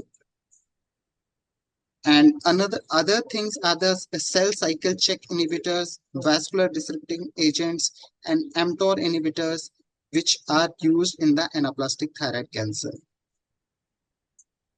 So this slide here, I want to make that these BRAF inhibitors, yes, they have a utility in differentiated thyroid cancer, but the combination agent are much more beneficial to increase the progression-free survival, and specifically in the patients where we are using it in a second line or the third line treatment.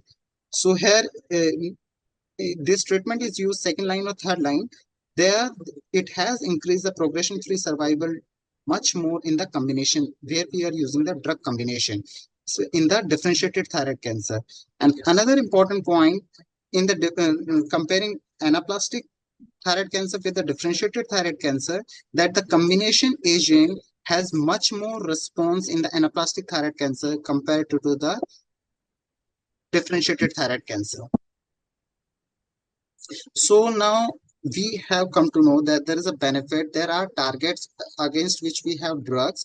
So how to do this molecular testing? So we have a forma test, thyro-seq test, and thyrogen next or thyromer test.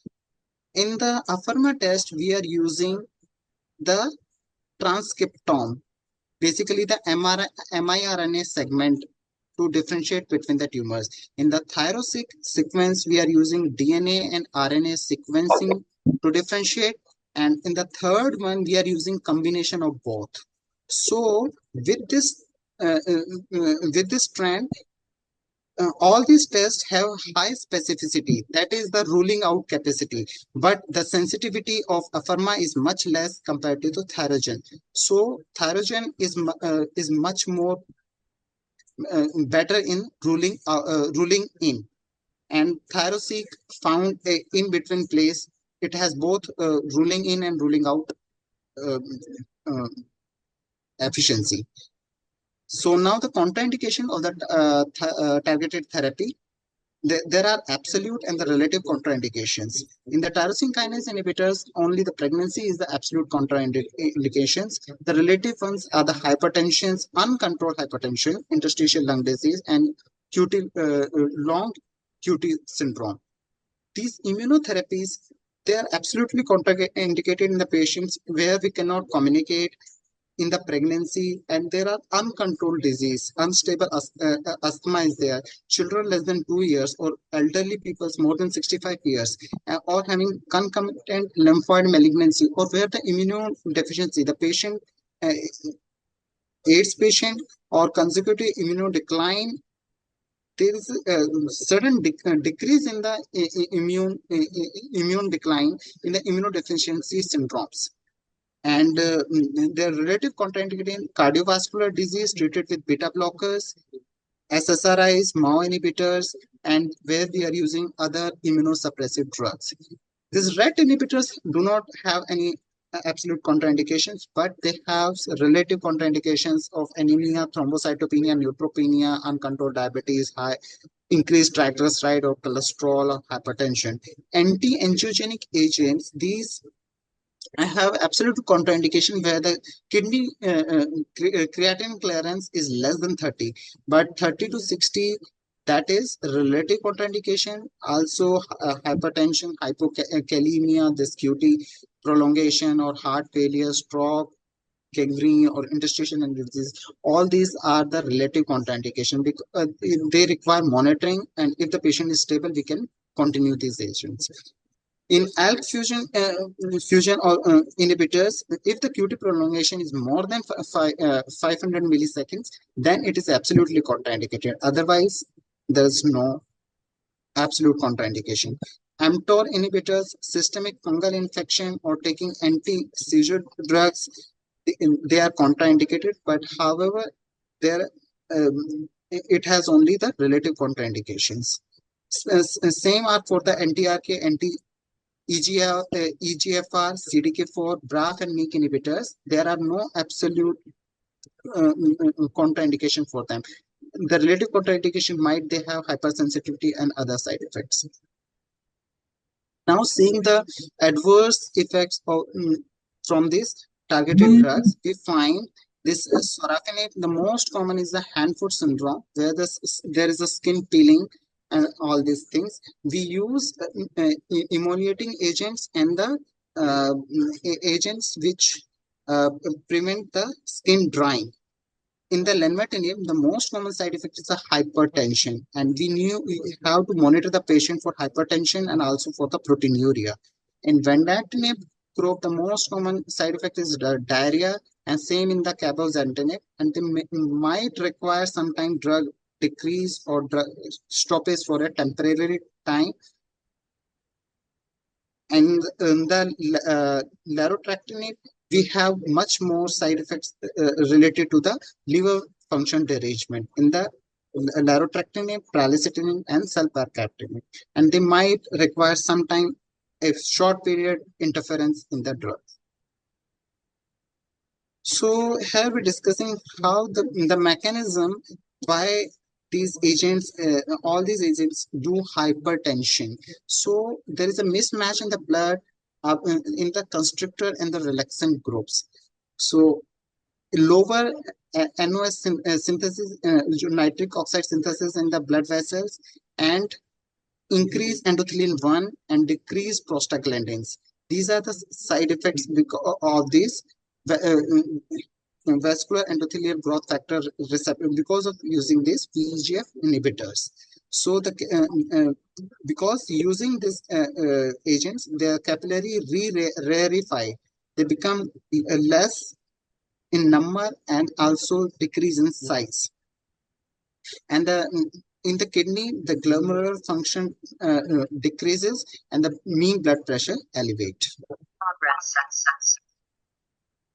So now about the treatment planning, how we plan the treatment. So targeted therapy in the differentiated medullary and anaplastic thyroid cancer, we have in differentiated thyroid cancer, we are using these multiple kinase inhibitors and these nuclear receptor inhibitors and cellular receptors. In the medullary thyroid cancer, we are using the anti-angiogenic agent, this vendatinib and cabozantinib, and the selective group agent, this RAT inhibitor, sulfatinib and the pralsetinib. In the anaplastic thyroid cancer, we are using all these agents used in the differentiated thyroid cancer. Along with that, we are using the vascular disrupting agents, immunotherapy, CDK4/6 inhibitors. So how to plan the treatment? The first in line treatments, the most common agents we are using the specific mutation. If we found, we are using the targeted mutation type agent, the selective agents, and directed larotrectinib or RET inhibitors.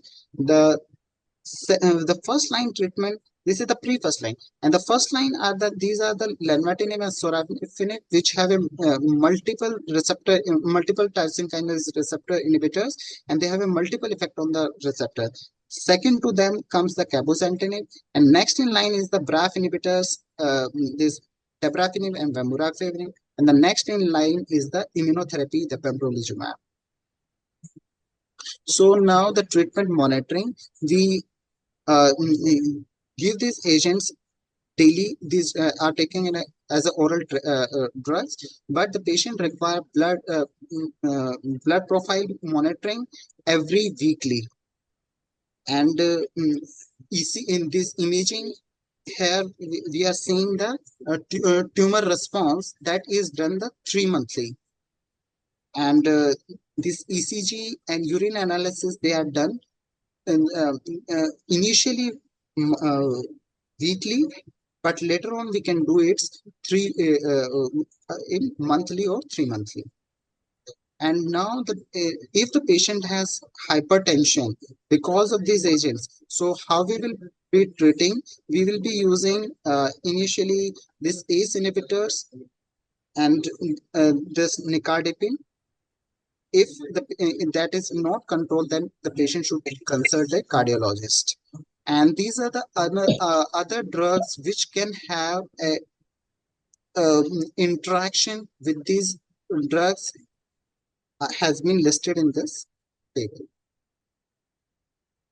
So in summary, we've seen that radioiodine resistant or refractory differentiated thyroid cancer or poorly differentiated thyroid cancer or the anaplastic thyroid cancer, after a tumor board discussion, we decide to start therapy against the actionable mutation detection. So how will we detect? We will be doing FNAC or molecular testing, and we're doing final aspiration or the biopsy and sending this sample for the molecular testing. So if there is a BRAF mutation, then we use the specific agents against them. Or if the next generation sequencing, we can also detect other type of mutations, the RAS mutation and PRK fusion or RET fusion mutation. And as the mutation found, we can use the selective agents if the specific mutation is found, or if it is there is no specific mutation, or like the RAS mutation where we do not have a specific agent against them, we can use these multiple kinase inhibitors. And if along with that, we can also use immunotherapies in the third line or fourth line as a treatment. So radioiodine after this can make the tumor redifferentiation, can decrease the tumor size, and can make them immunoresponsive. So we have multiple options of these multiple kinase inhibitors in the radiorefractory thyroid cancers and anaplastic thyroid cancers. And MAP kinase pathway inhibitors are applicable in some patients, not all. So we have to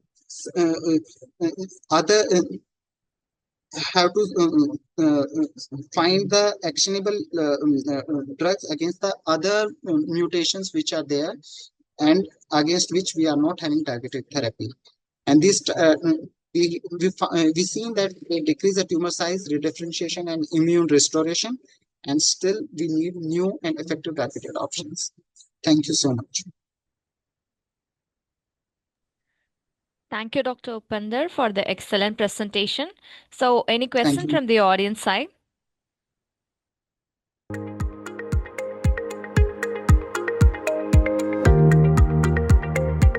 Retired. I offer my greetings to the organizers of today's conference, international webinar on gynecology, obstetrics and infertility, which is taking place on May 19, 2025 by webinar mode. And before I make presentation, I would like to thank the organizing committee of the international webinar on gynecology and obstetrics and infertility for providing me with an opportunity to present my research work through webinar mode today. And I'm making this presentation as an oral presentation, not as a poster presentation. Next slide, please. Can you change the slide for me? Yeah, thank you. Thank you. So this next slide, which you can see in front of me, it shows my institutional affiliation. As the slide says, my name is Dr. Santosh Kumar Misra, and I represent my present institutional affiliation, independent researcher and scholar. Independent researcher and scholar in the sense that now I've retired from the Population Education Resource Center, Department of Lifelong Learning and Extension, SNDT University, Mumbai, India.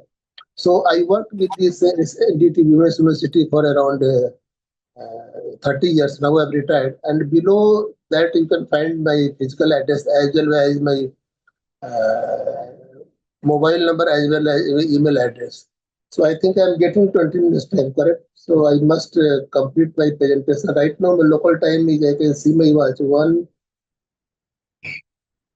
1:40 p.m. So I think by 2 p.m. I should finish my presentation. So next slide, please. Yeah, and before I go ahead, I would like to very quickly introduce myself to you. As I said, my name is Dr. Santosh Kumar Misra. Now I am independent researcher and scholar. I retired on June 30, 2020 from Population Education Resource Center. And in terms of my qualifications, I did master's in economics. Then I underwent training in demography, and also I studied other courses like certificate courses, healthcare management, and diploma in human resource development.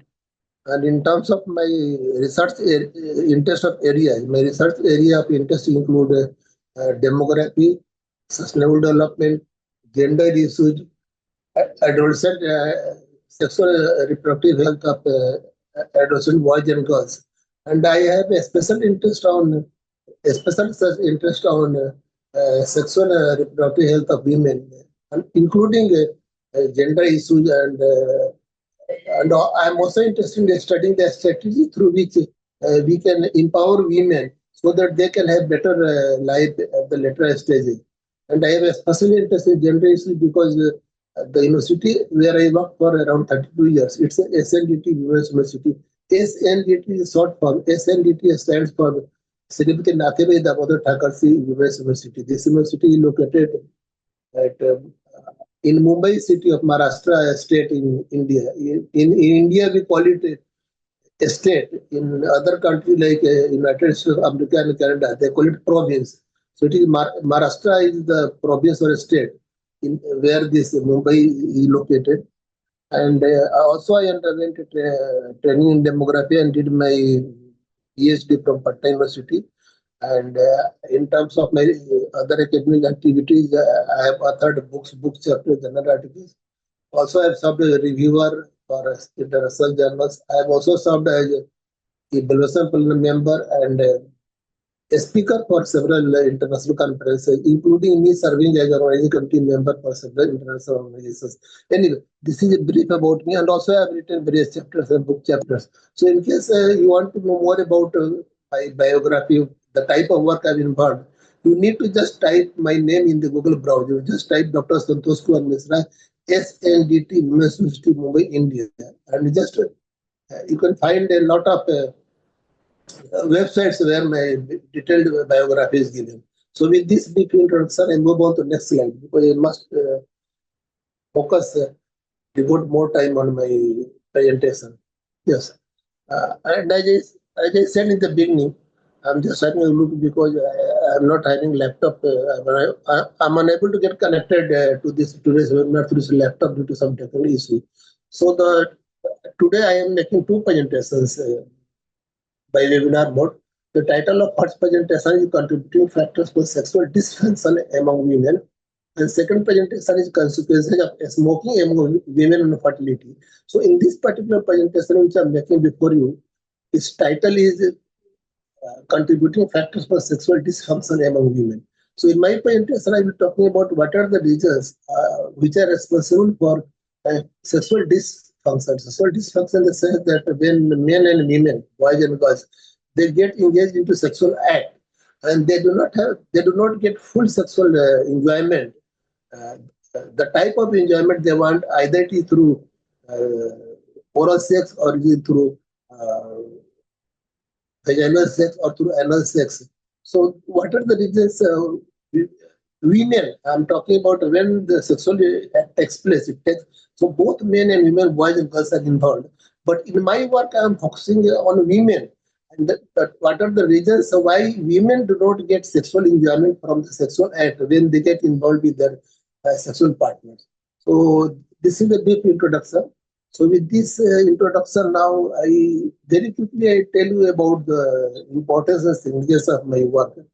I will tell you very quickly why my work is important and what are the points which I want to make before you through this oral presentation by webinar mode today this afternoon. So in the context of importance and significance of sexual act, it is very important to note that a healthy sexual life is significantly impact overall well-being, offering physical, mental, and relationship benefits. It can lower blood pressure, boost the immune system, improve sleep, and reduce stress. Additionally, regular sexual activity can enhance the relationship, number one, improve mood, number two, and continue to a sense of overall happiness and well-being. So, in this, through this slide which we can see in front of you, the point which I want to make before you is that sexual act and sexual enjoyment is a part of life. It's a natural part of human being, both men and women, both boys and girls and men and women. So there's nothing wrong. In some societies, it is considered as a bad that if I being a male, if I have a sexual desire, so in some societies, it's considered as bad. Similarly, in some societies, some women have sexual desire. It is bad, but it's a wrong. That's the point I want to go before you. Sexual desire is a part of our own overall development, but the extent of sexual desire differs from person to person, men to women, women to women, and also from society to society. So for us, it is very important to remember that in some societies, there are freedom of expressing sexual desire. So in this type of situation, men and women, they feel more comfortable when they get involved into sexual act. I hope I'm clear in my communication. But as against this, in some other society where there are a lot of restrictions, where there are taboos, where men and women are not encouraged to talk freely about sexual act. So in this type of situation, men and women. Sorry, I'm sorry for. My person was asking whether I want to have lunch.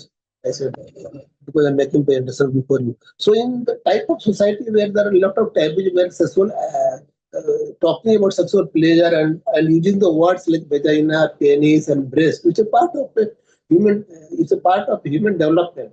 As we know that when men and women, when boys and girls, they enter from childhood to adulthood, a lot of changes takes place in the body of both men, both boys and girls. In case of boys, as we know, the boys, their penis size becomes big, and they have their can see the beard on their face. And in case of girls, when they enter from childhood to adulthood, they can see their breast size being bigger. They can see some when somebody touches her organs into adulthood, she can feel some sensation towards where she has a desire to have sexual activity. So there are a lot of misinformation. So it is very important for us to impart that there should be both boys and girls. There should be and men and women. They should be informed. We should reach out with them with the right type of information and the type of information which they want. And it is equally important for us to remember that me as a researcher or some medical doctors or some college teachers or school teachers or other stakeholders or sex educators or other paramedical staff including nurses, they should reach out with the right type of information to the people in their local community in the language which they understand. So I'm making this point again. So we must disseminate the information in the language which they understand. For example, in India, which has several languages. For example, in Maharashtra, where I'm located, the name of local language is Marathi. In other state, Bihar, the local language is Hindi. And in Bengal, there is local language Bengali. In other countries also, there is a lot of variation in languages. So we must reach out to adolescents, boys and girls, and men and women with a type of information in the language which they understand. So this is very important. So I say that regular sexual activity and sexual activity when men and women they get sexual pleasure. So there are several benefits for them. You see what I have said in the slide, which we can see in front of you. In terms of its outcomes, positive outcomes. one outcome is sexual reproductive can enhance relationship. So what I mean by this sentence is that men and women, they get involved in sexual act where they get sexual pleasure mutually. It's not that men should get sexual pleasure, women should not. Both men and women should get sexual pleasure the way they want. And also it's important for us and also important for both men and women to remember that we have our own sexual preferences. Some men like to more foreplay before the actual intervaginal or type of sexual act takes place. So it is very important for women, both men and women, to understand each other's preferences. And there are various ways to increase the sexual pleasure. I'm not focusing more on that because it does not come within the purview of and the scope of my present today's research. But I've written another interesting article on that, which has been published in International Journal. If somebody is interested, I can share the link after today's conference. So next slide, please. Yeah. So now, before I make key findings of my work, I would like to very quickly define what exactly I mean by the term sexual dysfunction. What exactly in the context of today's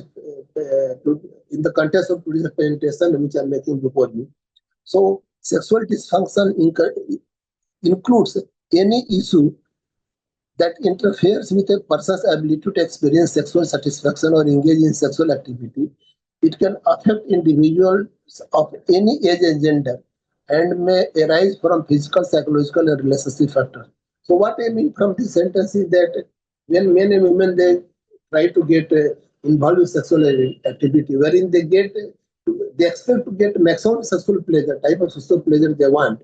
So anything which comes in between, which prevents them from enjoying the sexual act, that is known as interference, or maybe like that becomes a contributing factor. For example, let me explain it in a simpler way. When men and women, they decide to have a sexual act at a particular time of night, and that time some phone call comes, somebody calls up, or somebody knocks the door, so they get disturbed.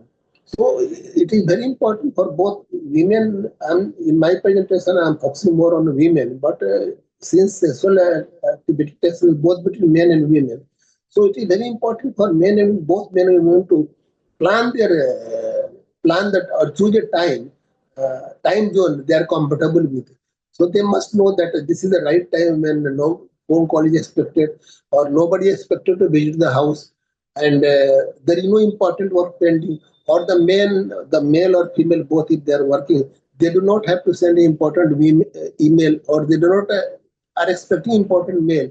So it's very important to plan. So the time chosen by both men and women for sexual enjoyment, they must choose a time when they don't expect any interference, so that they can have maximum sexual enjoyment, the type of sexual enjoyment. And as I said in the previous slide, it has several benefits, like they feel relieved, they feel that they're in good mood, and their blood pressure level becomes normal, and their stress level goes away. Because once the men has a strong desire for sexual act, and if he does not get satisfied at that particular time, he may feel depressed. So this is the point I want to make for you. So I move to the next point, which I want to make for you in the context of meaning of sexual dysfunction. So my work also says that sexual dysfunction can be any problem that prevents a person or a couple from experiencing sexual satisfaction, sexual activity. So this is the point I made just before in the previous slide. And there are some research studies that have been done, which says that according to some findings of some research study, it has been found that nearly 43% of female and 31% of male report some degree of sexual dissatisfaction. And I said there are various reasons. There are many more reasons. I would not like to elaborate more on that because the time available doesn't allow me. So this is the data which says that 43% of female and 31% of male, they have a sexual dysfunction, in the sense, sexual dysfunction, the sense that they don't get sexual enjoyment, the type of sexual enjoyment they get. And again, it is very important for both male and female to remember that We have our own sexual preferences. For example, having anal sex or oral sex, there is nothing wrong in that. That's as a researcher, that's the point I want to make. There is nothing wrong in having oral sex or anal sex. And in some situations, especially when a couple or people grow older, they are unable to have a fuller sexual enjoyment from vaginal sexual intercourse. They may have maybe they can get more pleasure from other sexual activity like touching each other, or for example, women playing with the men's penis, and vice versa, and the men playing with the. Sorry, Peter asked me if I'm happy food or not. So, yeah, that's what I'm sorry. I got distracted. So there's nothing wrong in the vaginal sex or anal sex but it is very important that sexual health and hygiene should be maintained. This is very important. When, for example, when both male and female jointly decide, it is very important that it is not that male wants to make anal course, sexual intercourse, and female does not want. No, it has to be mutually acceptable. If the both decide to have a anal sex and and they decide to get more pleasure for anal sex, but it's important that they maintain sexual health and hygiene. This is important, but equally important that the male uses the condom, because in case the male counterpart is infected with some STDs or some other sexually transmitted disease, he is likely to spread the infection to his counterpart. What I call it unprotected anal sex. So unprotected anal sex is very dangerous. So they need to take adequate precaution. So this is a point I want to make for you. I think I'm left out only 5 minutes. Next slide, please. Yeah. And this slide talks about self-explanatory. Very quickly, I would like to read. My work says that SD, which stands for sexual dysfunction. This is a definition which I have said in the beginning. And due to multiple factors, some women are confronted with ST complications. They are unable to get pleasure from intercourse, both vaginal and non-vaginal. This is what I said in the beginning. In many situations, there are various reasons why women are unable to get the type of pleasure they expect both from vaginal and non-vaginal intercourse. Non-vaginal, when I say vaginal intercourse, means the men entering the penis into the woman's vagina, and non-penetrative sex means it includes both anal sex, oral sex, including touching, kissing each other in a time zone and in a situation they are comfortable with. So this is what a point which I want to make for you. I hope I may clear. Only 2 minutes are left out. And my list of data also says that some women do not enjoy sexual acts. Sometimes they may not want to engage in sexual activity, which is a symptom of SD. It is common and treatable. Women have difficulty getting pleasure in all stages of life. So some women, they do not get sexual enjoyment due to this reason. So for men, including for sex educators and medical doctors, it is very important for them to understand that they must understand why women are unable to get the type of sexual enjoyment they want, and accordingly they must advise them practical strategy. And in this context, I would like to make a special point that I've written a paper where I have stressed that use of pornography. Pornography, of course, is considered bad in some countries, and in some nations, the local rules and regulations do not allow people to use pornography in public places, including in private places. But I think so far my knowledge goes in having access to pornography through internet site in private. There is nothing wrong with that. But the point I made in my one research, which has been published in a national journal, the point I made is that using the pornography, both men and women seeing the pornography, or in a private place, not in public places, before they decide to get into sexual activity.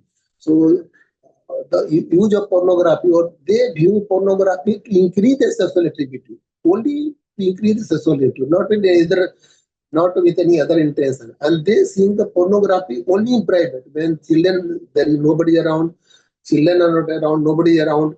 So this really increases their sexual desire, and they get more stimulated when they see the pornography. So pornography, which I have not discussed in this paper because it does not come within the particular objectives of this one. But this is additional point which I am making before you.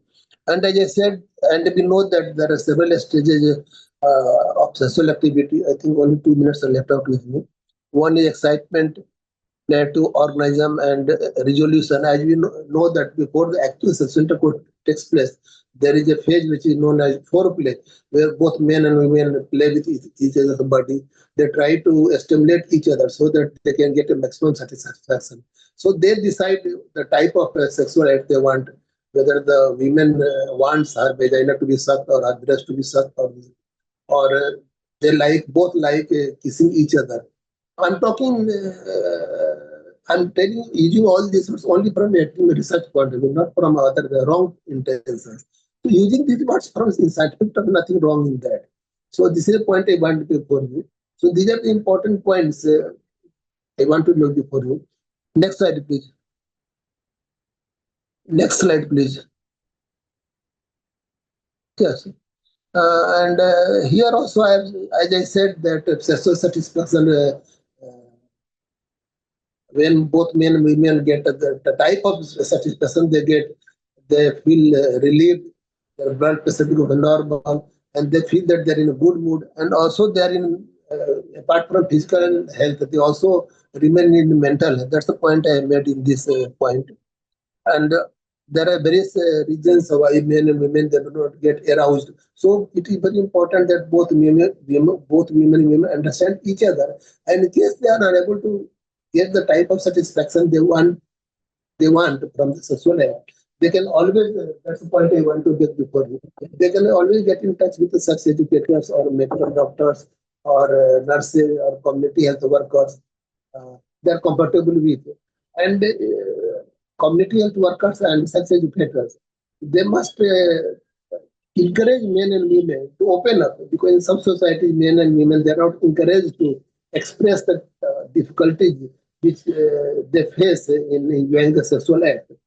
So both the medical doctors, they should encourage these people, and the medical doctors, sexologists, they must communicate to the people who find difficulty in enjoying the sexual act in a language which they understand, and they must make them comfortable, because it's very important. It's not easy that men and women go to a sexologist and openly says that this is the type of difficulty we had previous night when we had sexual act.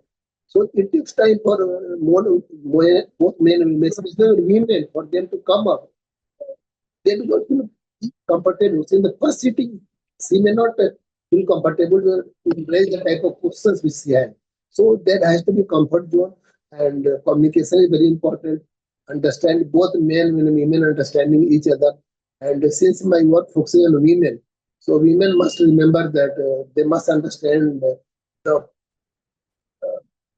type of sexual act or male counterpart wants. I hope I'm clear in my communication.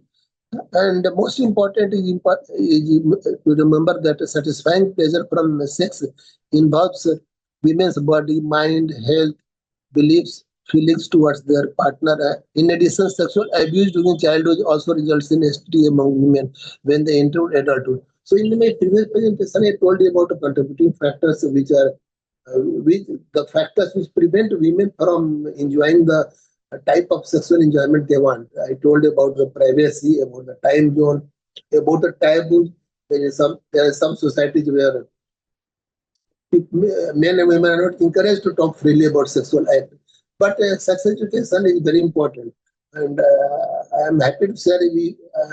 I would like to share with you that the SNGT Women's University, where I worked previously, there was a helpline center, telephone helpline center, where people were encouraged to ask the type of difficulty they face in getting sexual enjoyment over telephone, because over telephone their identity is not revealed. So this is the additional part I wanted to make for you. And yes, very important is that apart from other contributing factors, another factor, my research says that Sexual abuse, yes. It has been found that some girls during their childhood are sexually abused. In some societies, there is cases of child sexual abuse, both male child and female child. So, in case the female child has been sexually abused during her childhood years, so that has a fear psychosis in her mind. Make it clear? So this also comes as a hurdle. So when the girl who was sexually abused during her childhood days, and when she enters adulthood, and when she gets married, and when she gets actually involved in sexuality with her male counterpart, so she feels that sexual actually bad because during childhood years she was sexually abused. So that time gets a she gets into a mental framework where she feels that sexuality is bad. So this also sometimes serves as a barrier or as a contributing factor which is responsible for her or women not getting sexual satisfaction. This is a point I want to make before you. I hope I'm very clear. Next slide, please, because very time is very limited. Next slide, please. Yeah. So during this the slides which I presented before you, I made the key points of my research work, and my research work is based on the secondary data. I'm sorry, there was very limited time with me, so I could not prepare the slides properly. Some slides which could have come earlier, they have come later. I apologize for that. So I talked about the type of difficulties in which women get in enjoying the sexual act when they get involved into the sexual act with their male counterparts. So after this, in conclusion, I said that my paper briefly concludes that ST means sexual dysfunction can be experienced by men and women by any time during sexual response cycle. So they are likely to have any stage of life they may have difficulty. I can give you one example that after marriage, if the women might get a lot of sexual enjoyment, but after she gives birth to a child and she has added responsibility, maybe she has to also make an earning for the family. So she has added burden. So she has added responsibility. Earlier, before the immediately after marriage, she had never other responsibilities. She had no child. So she had enough time which she can spend with the male counterpart, to get a sexual enjoyment from the sexual act. But when she gives birth to a child, there is added family responsibility. And again, in today's world, the type of world we are living, where there is a concept of this with the introduction of internet and email and other social media platforms like WhatsApp, Facebook, and other things.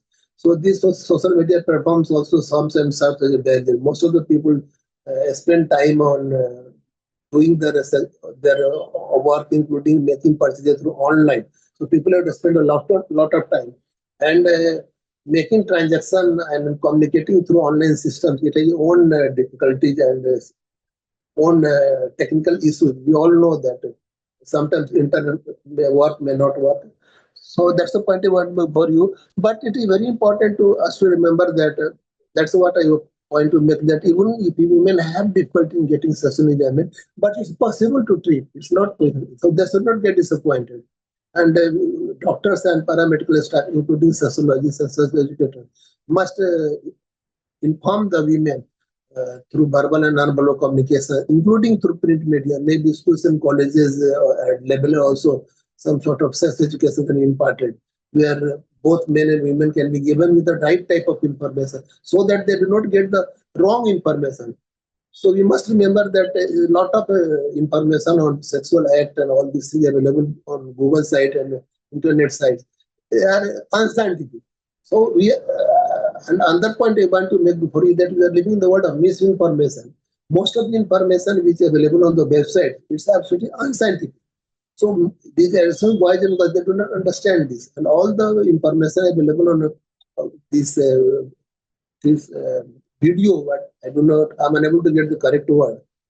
It's unscientific and wrong. and but it's important to treat. It's very important for us to remember that it's possible to treat the sexual dysfunction diseases. So this is the point I wanted to make before you. Next slide, please. Next slide, please. Yeah, thank you for your kind attention. I would be happy to answer any of the questions coming from anybody. And in case the time available does not allow, anybody can reach me with any question after today's webinar through my email address you can find in front of the slide, including my WhatsApp connected mobile number, which is +919224380445. And my email ID is Dr. S.K. Mishra, mishra@yahoo.com. So with this, I end my presentation.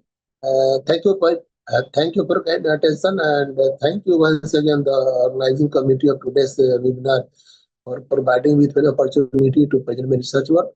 And I hope that I will get connected with the organizing committee of the today's conference on other conferences. Thank you so much. Thank you for your kind attention. With this, I end my presentation. Now open for questions. Thank you so much, Dr. Santosh Kumar, for the detailed presentation. It was nice hearing from you. So, would you like to continue with the second presentation? No, I would like to have the the title of first presentation was Contributing Factors for Sexual Dysfunction Among Women. And this is the second presentation which I am making before you through a webinar mode as a part of the oral presentation, not poster presentation. And the title of this presentation is Consequences of Smoking Among Women on Fertility.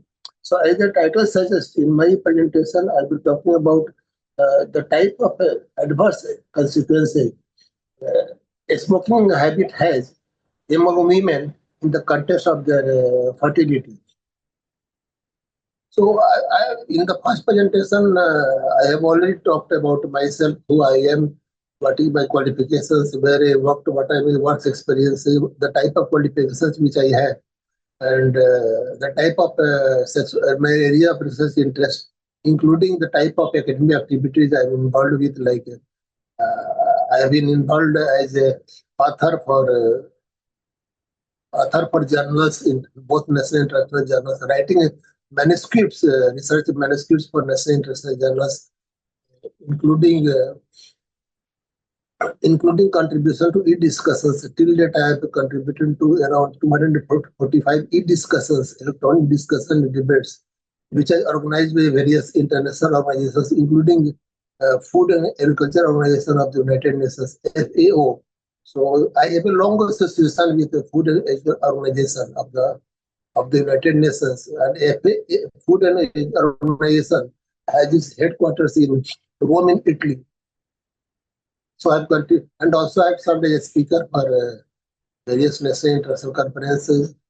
Also, I've served as organizing committee members for many international conferences. There is one institution in Sri Lanka, which is named at the International Institute for Knowledge Management, the International Institute for Knowledge Management. So I have been associated with this institution in Sri Lanka for more than 10 years. So my role is to help to assess the abstracts which are submitted for this particular conferences, which are organized by this institution located in Sri Lanka. And subsequently, this institution in Sri Lanka, they decided that to award the presenters with best paper award on the base category, on the student category, under researchers category, under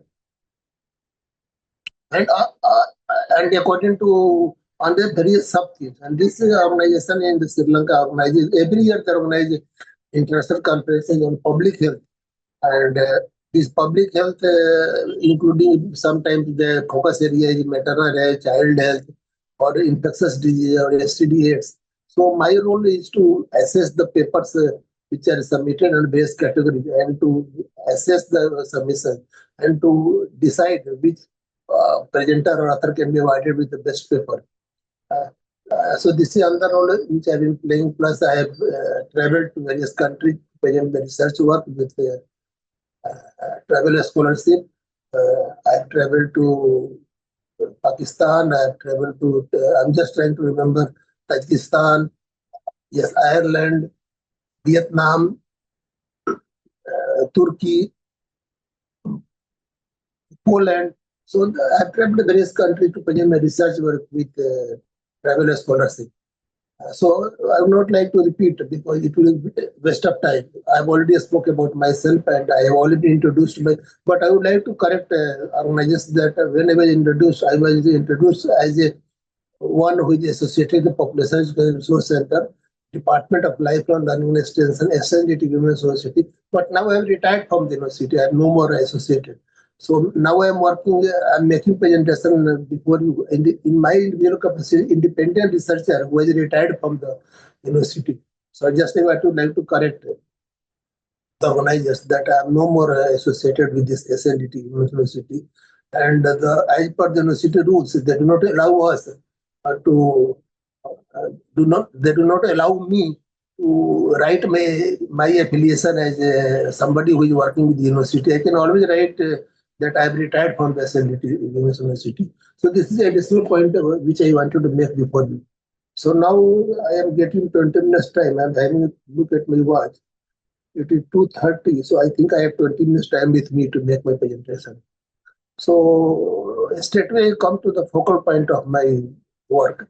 And I have skipped the previous slides where I talked about thanking you and presenting my brief bio data before you, because I have already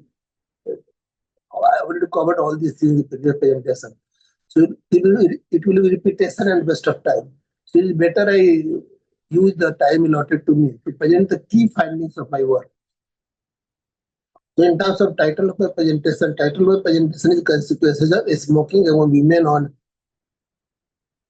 Women infertility. So infertility, I mean the term infertility means the women's capacity to, the women's inability to produce child. When men and women they get married, so they decide it is expected that both men and women they will have they will give birth to a baby boy or girl baby. So it is for them to decide that it is very important for them to plan what I call it pregnancy planning. Pregnancy planning is very important. I have worked I've done a lot of research on sexual reproductive health of men and women, where I have emphasized that it's very important that both men and women they plan their pregnancy, especially in today's world where the education system has become very complicated and very expensive. It's not only in India. I have traveled to several countries. Very recently, during March 2025, in April 2025, I traveled to San Francisco, Los Angeles, Washington DC, Seattle in the USA, including Vancouver in Canada.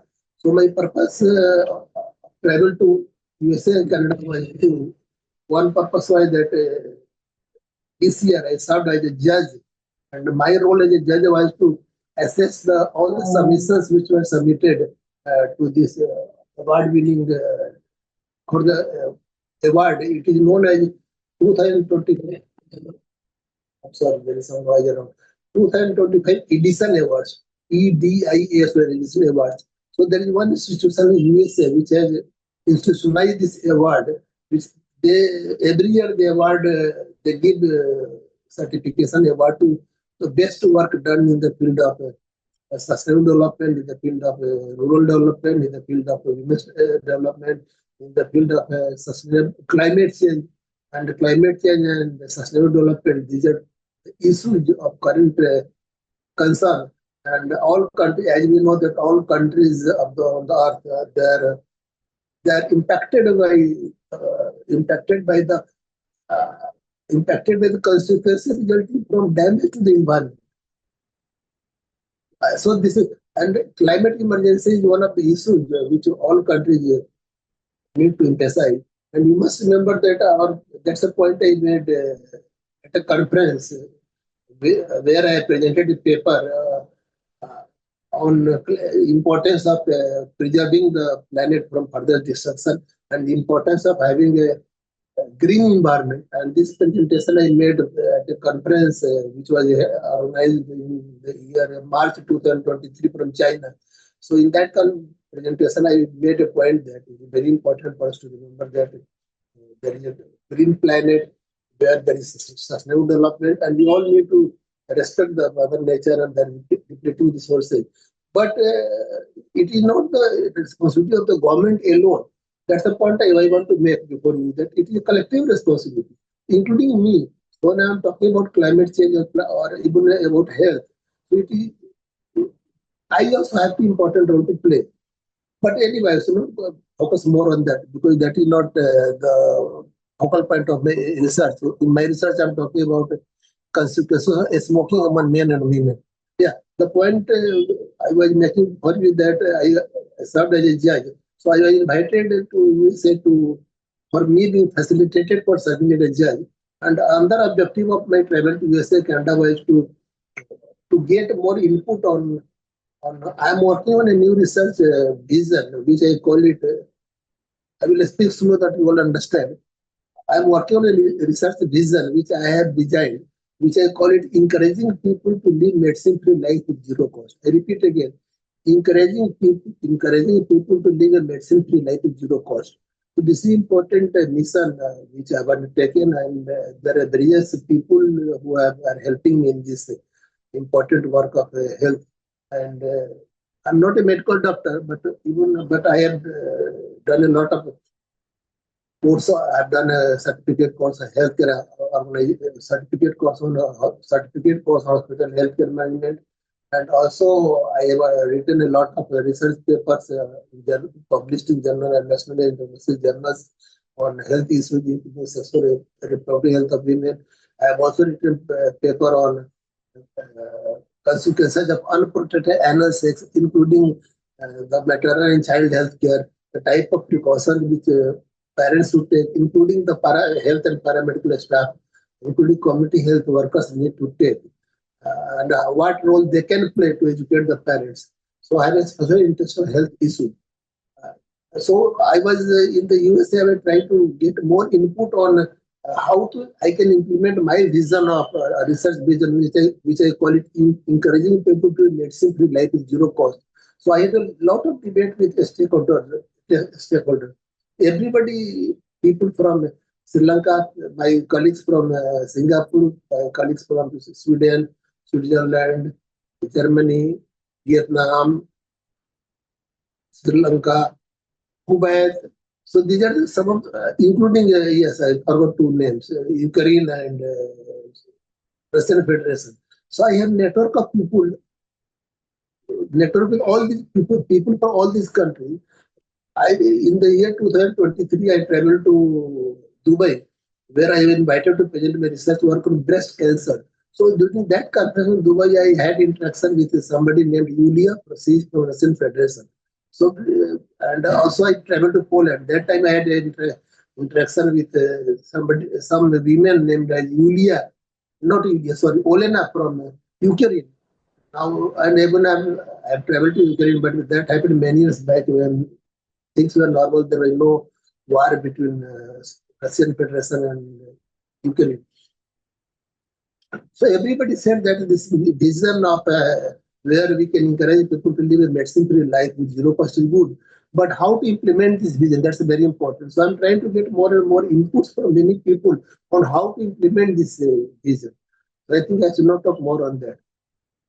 Yeah, now very quickly, I would like to talk about the importance of, first let me outline very quickly about, I've not written about objectives, introduction in the present slide, but I can tell you only that in terms of importance and introduction of my work, I say that smoking is a habit which should be discouraged. Both boys and girls, men and women, they should stay away from alcohol. Smoking, including alcohol consumption. And equally important for them to, they must stick to what I call it, follow, they must eat the type of food which is good for their health. What I call it eating, what I suggest to everybody is that eating the right food at the right time I say again, eating the right food at the right time is the key to good health. So eating the right food at the right time, including having the food which has nutritious value, uh, according to the age of the boy or girls. Because every individual, you must remember, every boy and girls, they have their own health parameters. Some boys have better hemoglobin level. Some boys from poor family or some boys from countries from poor health infrastructure, include especially countries in African region where health infrastructure is not adequate. People do not have adequate income to buy the nutritious food. So in this type of situation, both boys and girls, they don't have desired health parameters. In this situation, their health parameters will go. So apart from they having the type of food which they want, it is equally important that they should remain away from alcohol consumption, from smoking, including drug addiction. So drug addiction is another challenge in many countries. When I traveled to San Francisco, USA this year, I found that the many drug addicts sitting on the corner. I can see them, they're smoking. And the unusual smell coming from them. And I can make out the difference between when people smoke cigarette and people smoke drugs. So drug addiction and smoking under challenge.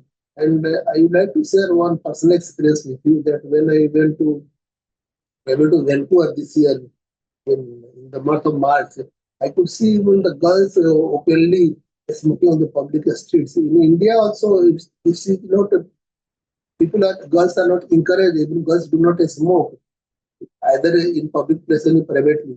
But with the introduction of the social media and young boys and girls, they get influenced by the wrong information which is available on social media. They think that smoking is nothing wrong in smoking. And also, to some extent, I hold parents responsible. If parents smoke in front of children, I hope I'm clear my communication. And I'm told, and the data which I have used in my presentation is from secondary data. But apart from secondary data, I'm presenting my own experiences, the experiences which I had when I traveled. For example, whatever is happening between India and Pakistan, a lot of people talk about whatever comes through social media on television. But I have traveled to Pakistan, so I have my own experience. I was invited to present my research work as a guest speaker at a conference which was held in, I think, 2016 or 19 in Karachi many years back. So I have my own personal experiences. So I'm talking about you about experiences which I have seen when I traveled abroad for presenting the research work at national conferences. I traveled to Sweden. In Sweden, that reminds me. In this context, the purpose of my travel of Sweden was to attend an international conference on what they call it alcohol and responsible alcohol behavior. The way we call it responsible sexual behavior. It is expected that men and women should not get into sexual activity outside the institution of marriage. But in today's world situation with social media influence, and there are various regions where men and women get involved with sexual activity with each other, even outside the institution of marriage. And even in a country in India, where I am located, even the Supreme Court of India, they have given a verdict where they have recognized the relationship which takes place within even outside the institutions of marriage.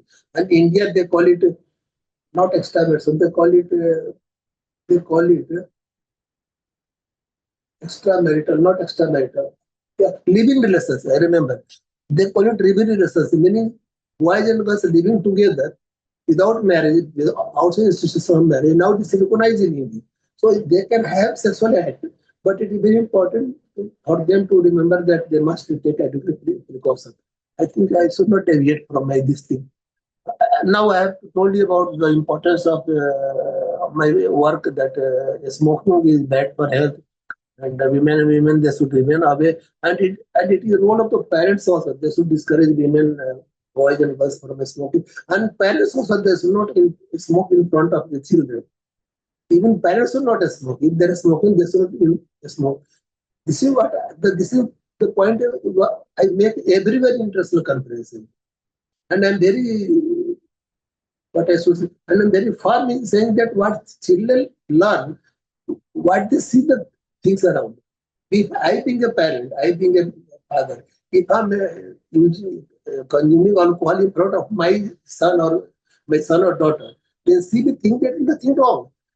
Consuming alcohol in front of others is a normal thing, which is wrong. So, to some extent, parents are also responsible. When it comes to children smoking, so it is wrong on their part to smoke, but to some extent, parents also are to be blamed. This is a strong point we are making before you. You may agree with me or you may not agree with me. We can discuss on these issues after this finish my presentation, complete my presentation. So now I must move on to objectives because I'm having a look at my watch. Time is running out. So now I will talk to you about in terms of objectives and methodology. So in terms of objective of my paper is to present discussion on consequences of smoking on women's infertility. It reviews the evidence of linkages between smoking and adverse effects on women's ability to conceive. So the point which I want to make before is that my objective of my today's presentation by webinar mode as oral presentation is to present the discussion on the way smoking impacts women's ability to conceive.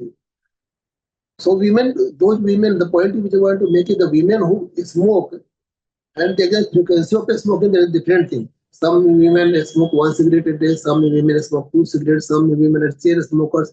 They keep on smoking 1 cigarette after other. They have their own health consequences, but I'm not talking on that because that does not come within the purview. But that is a longer discussion. So even if women smoke, so it has adverse impact on their ability to conceive. So if she decides to have a child, and for the purpose of producing a child, when the men and women they get into sexual act in the bed and a time zone where they're comfortable with, so women will not enjoy the civil. If women is smoking, the point which I want to be before is that if women is smoking, there are 2 consequences of it.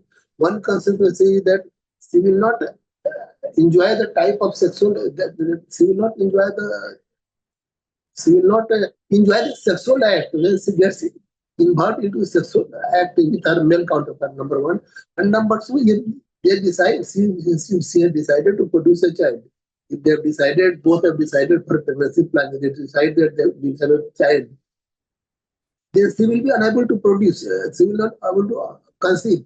And why she will not be able to conceive? There are various factors for that. I will not discuss on that because this is the topic itself.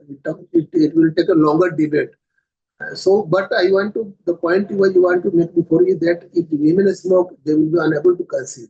So in my presentation, I will talk very quickly and within the time given to me, I will talking about how smoking has adverse impact on women's ability to conceive.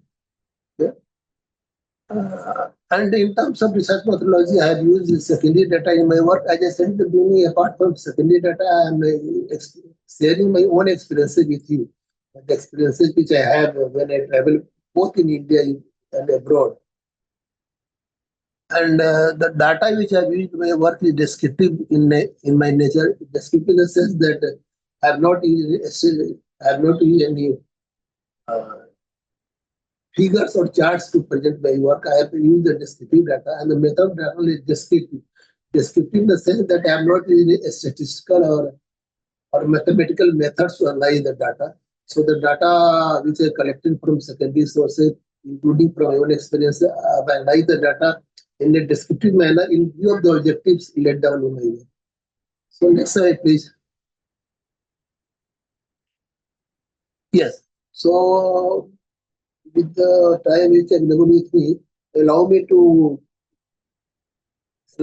present before you the key findings of my work. So you will find 3 slides which outline the key findings of my work, where I'm talking about consequences of smoking on women's ability to conceive or women's infertility.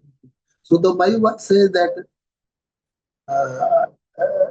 now I say that smoking harms many aspects of female reproductive system. So this is how smoking has adverse consequences on women's ability to conceive. So when women smoke, it has adverse impact on their in the reproductive system, and this reproductive system is the of women's body is the one which is responsible for women's ability to conceive.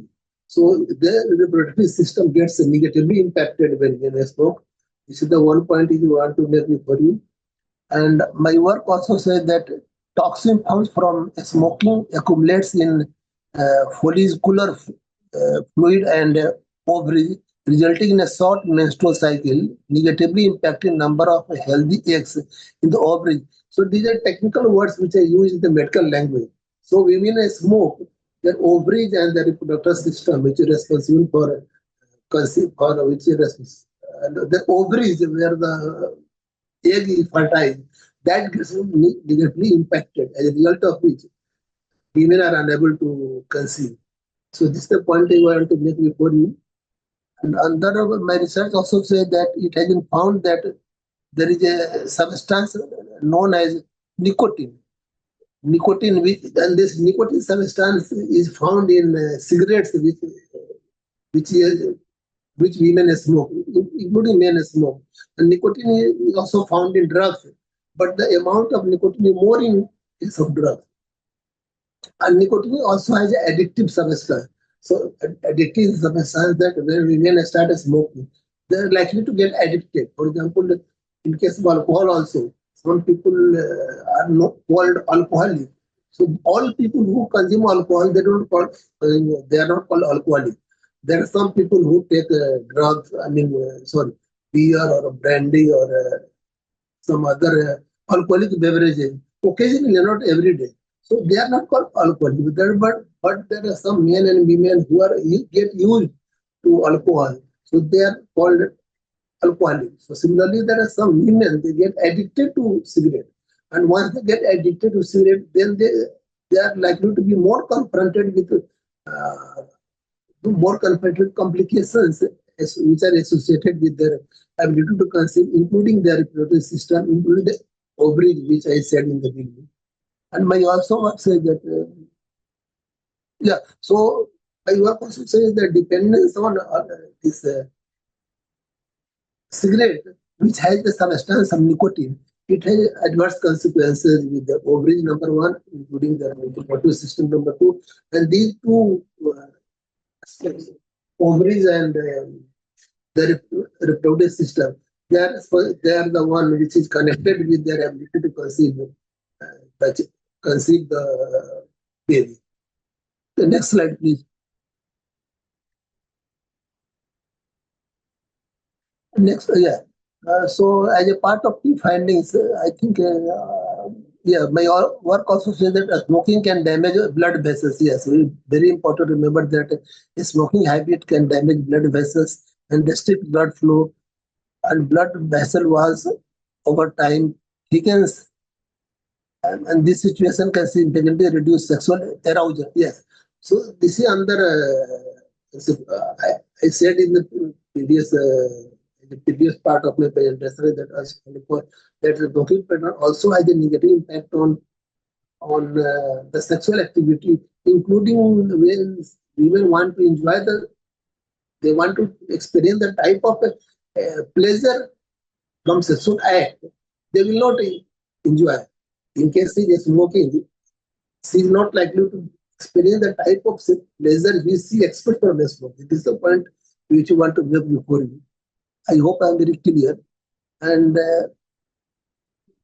also they will not, and it will have impact on sexual enjoyment. It will work as a hindrance for sexual enjoyment, not only for men, for women, for men also, because when the sexual act takes place, both men and women are involved. Maybe within the institutions of marriage or outside the institutions of marriage. As I said earlier, that in India now, even the sexuality outside the institutions of marriage, which is the quality, is also accepted. But whether sexual act takes place within the institutional marriage or even outside the institutional marriage, they will not be able to experience the type of enjoyment they expect from sexual act. This is the point I want to make for you. So smoking directly linked with their ability to get the pleasure from sexual act, number one. And number two is that the women's ability to conceive. She is less likely to conceive if she is smoking. There are many other reasons also for women not conceiving, but smoking is one of the reasons. This is the point we are going to make before you. And also and sexual response needed for vagina to be deeply penetrated. So these are all the acts which takes place between men and women. For example, before they make sexual act, as you know that there is a foreplay, they try to arouse each other. So this smoking works as a hurdle in the foreplay also, and including the actual sexual act, either vaginal sexual act or anal sexual act, or the type of sexual act which they want. It's a matter of personal preference. And also after the sexual act, after the arousal phase, when the man ejaculates, that time also it works as harder. So smoking works as harder. So this is the point where you want to be for you. I think there is only one slide more left out as a part of key findings. Next slide, please.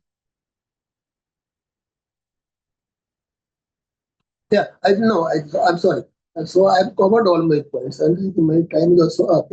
So in my presentation, by and large, I have presented all the key facts before you within the time allotted to me.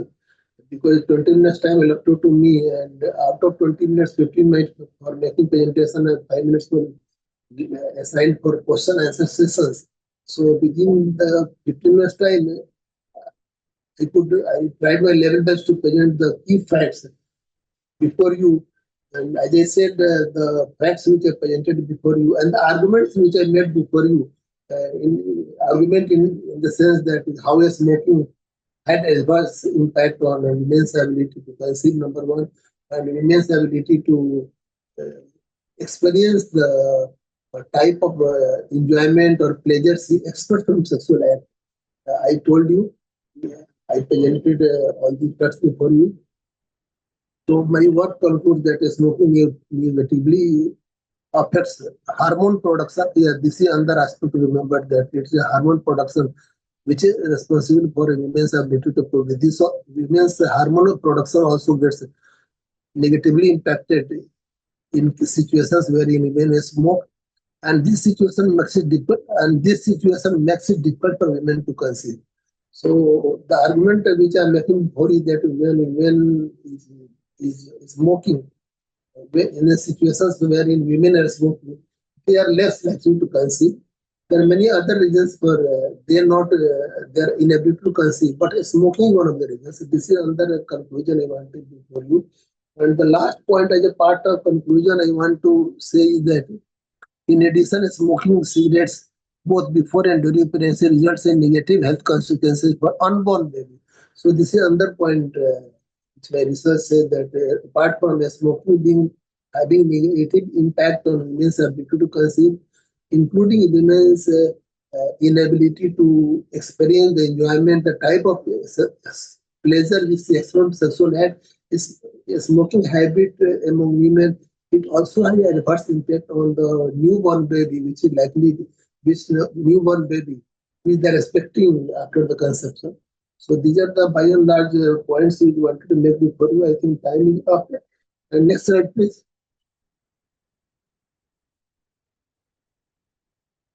I think with this I end my presentation. That was the last slide. Thank you for your attention. Now open for discussion. If there is any question, I would be happy to answer.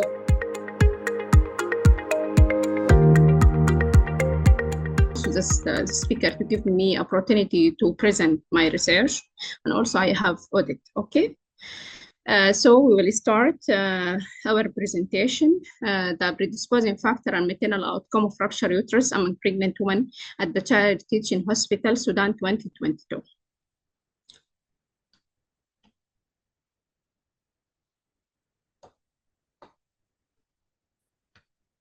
Uterine rupture is life-threatening obstetric emergency linked to high maternal and perinatal morbidity and mortality, especially in developing countries. Uterine rupture is also associated with higher incidence of perinatal mortality, 11.2%. In other studies, perinatal mortality ranging from 25 to 85%, and maternal mortality from 3.3 to 9.8. The most common in women with previous uterine surgery, particularly cesarean section. So our problem that not all cases present with classical symptoms, so prompt recognition and surgical intervention are crucial, despite the uterine rupture being preventable, but remain the major cause of maternal and fetal death in Sudan. In Sudan, the uterine rupture is the most common direct cause of maternal death, 2.9%, same as obstructive labor. Also, there is lack of local data on predisposing factor and maternal outcome, especially in unscarred uterus. So, where justification, early identification of risk factor can help reduce an adverse maternal outcome, like hysterectomy and hemorrhage. Understanding the pattern of uterine rupture aids in better planning, intervention, and clinical decision-making in the management. The study will support improving maternal care protocol in Sudan. So our general objective to determine the incidence and maternal outcome of uterine rupture, specific to identify predisposing factor among pregnant women attending Bashair Teaching Hospital from June 2021 to June 2022 to improve clinical practice and prevention strategies for uterine rupture. The study designed descriptive cross-sectional studies conducted in Teaching Hospital, Bashair, and the population included in our study, all pregnant women with uterine rupture during labor. And also the data collection, we use questionnaire covering the demographic for the patient and the risk factor and the outcome. And also we use for the analysis that analyze using SPSS, and the result presented in table and graph, and statistically significant p-value less than 0.05. So our results, socio-demographic characteristic, showed that more than half of them, 55%, aged between 36 and 45 years, and 61 resided in rural area, and only 22% university graduate, and 80% were housewife. Also showed that 47.2% were multiparous, primary gravida 27.8%, and cram multiparous 25%. All the patients presented either at term or post-date. More than two-thirds presented between 37 and 40 weeks of gestation, remaining presented after 40 weeks and up to 42 weeks. The predisposing factor, as we see here in the table, the most predisposing factor was previous cesarean section, to 24.6%, followed by obstructed labor and induction of labor, 20.3%. Also, the other previous uterine surgery, 17.4%, and least one, multiple pregnancy, 5.8%. The maternal outcome, the maternal mortality reached 33.7% of all patients who experience uterine rupture. This is a large percent. Also, the complication, including the bleeding, 42.9%, as we showed here, and bladder injury, 20.6%, followed by pulmonary edema, 15.9%, bowel injury, 12.7%, and wound infection, 7.9%. The blood transfusion, approximately two-thirds of patients, 6.7%, require blood transfusion. Uterine rupture, as we said, life-threatening obstetric emergency and more prevalent in these low-resource countries like Sudan. The study highlighted that the leading predisposing factor was previous cesarean section, 24.6%, consistent with global data showing increased risk of uterine rupture in miscarried uterus. Obstructed labor, as well as induction of labor, constitute 20.3%, reflecting gap in intrapartum care and timely referral. The complication, as we mentioned, the hemorrhage 42.9%, followed by other bladder and bowel injury, infection, pulmonary edema. Overall mortality rate, 33.3%, emphasizing the deficiency in emergency obstetric service, including the delay in diagnosis and interventions. Compared to outcome, in better resource countries, this finding underlined urgent need to improve healthcare infrastructure, training of birth attendants, and reliable access to blood banks and surgical expertise. Also, strengthen the antenatal care, enhance the identification, ensure rapid response to complications are essential to improve both maternal and perinatal outcome. So our recommendation, improve availability and accessibility of maternal health care services, especially emergency obstetric care, and also to ensure continuous monitoring of women with previous cesarean section during labor to detect early signs of uterine rupture, and this is very important. And also judicious use of labor-inducing drugs, particularly multiparous women and those with previous uterine surgery. And also the decision to start augmentation of labor should be done by a senior consultant. And also promote rapid recognition and immediate management of uterine rupture to improve maternal and neonatal survival. So thank you.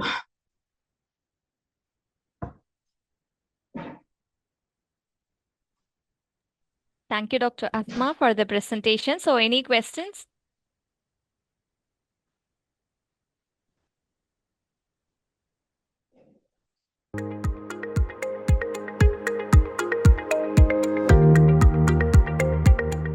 Uh, 2030 by 29%. Vaginal birth after cesarean section is considered the safest and appropriate method for women with prior lower segment uterine cesarean section. Concern arises with induced labor due to increased risk of uterine rupture as induction of labor versus spontaneous labor, 1.5% versus 0.8%. The optimal induction of labor methods for successful VBAC remain unclear. So our aim is to assess and improve the practice of mechanical induction of labor at the Abdullah bin Amran Hospital. Our objective to analyze the risk factor and the causes of failed mechanical induction, to measure the success rate of mechanical induction of labor with patients with previous cesarean section, and to evaluate the maternal and fetal comorbidities associated with mechanical induction of labor. This is a prospective cross-sectional hospital-based study was conducted in Abdullah bin Amran Hospital. The study population constituted all women with previous cesarean section and who received mechanical induction by double balloon catheter during the study period.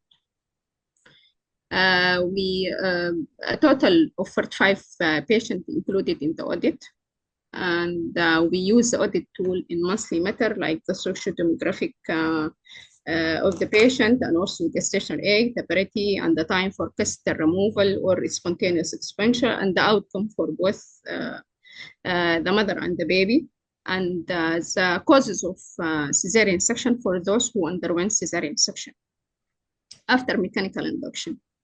The data management, also we analyzed and presented the data with frequency table using Microsoft Excel. The results: the total number of patients who received mechanical induction of labor by balloon catheter during the study period was 45. Out of 45 patients, 37.8 had successful VBAC, and 62 had repeat cesarean section at the mode of delivery. And also, out of 37.8 who had successful VBAC, 64% with previous vaginal delivery. This is also going with green top guidelines that success rate increased with previous vaginal delivery up to 80% according to the guideline. And also majority of the patients were in the age group between 25 and less than 35 years. Regarding the parity, 57.8 were para 1 and 16, I mean that's 5.6 were para 3 and 6.7, sorry, were para 4. Regarding the gestational age, the majority 66.7 between 37 and 40 weeks, and 33.3% induced for posterior, and majority of them, actually 35.6 were induced for gestational diabetes, followed by 11.1 for small for gestational age. Sorry. The mechanical catheter was expelled spontaneously in 53% and was removed after 24 hours in 46.7%. Regarding the cesarean section, out of 28 cases who underwent cesarean section, the majority of causes, the higher percentage due to failed induction of labor, followed by other causes. And also there is a higher percent, that 10.7% refuse to continue to lack.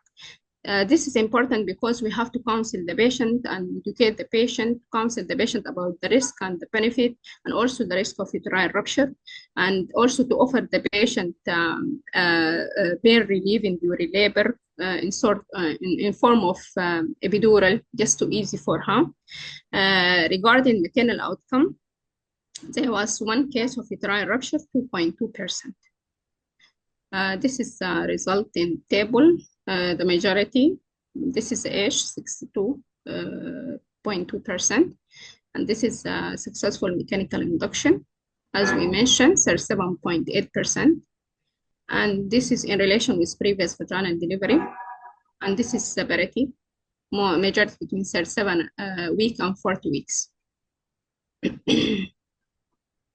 This is an indication for mechanical induction. The higher percentage for GDM because it's more prevalent in UAE. This is the catheter, as I mentioned, and this is an indication for emergency cesarean section. The higher percentage failure to progress for 6.4%. And the least one, 3.6 for breech presentation.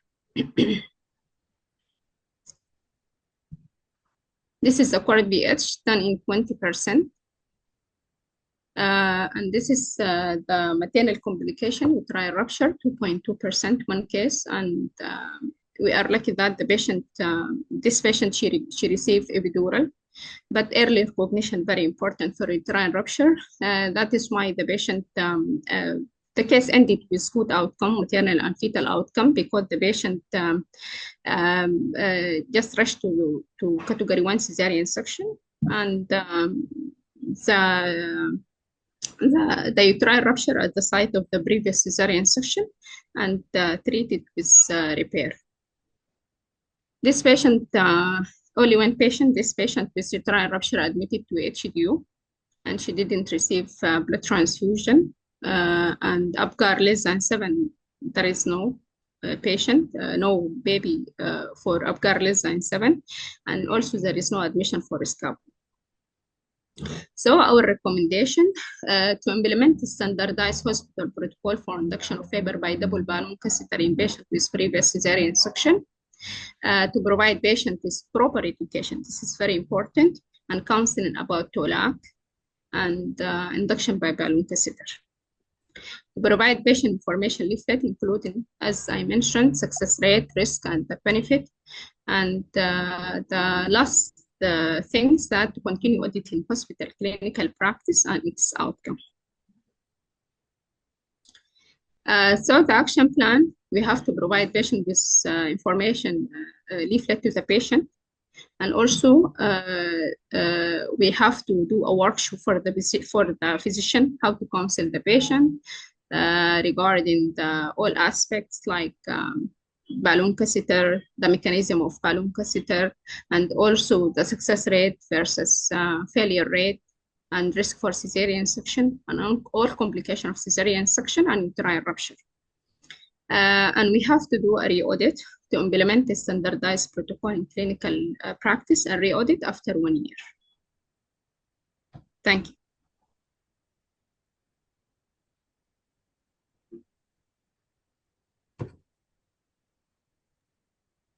Thank,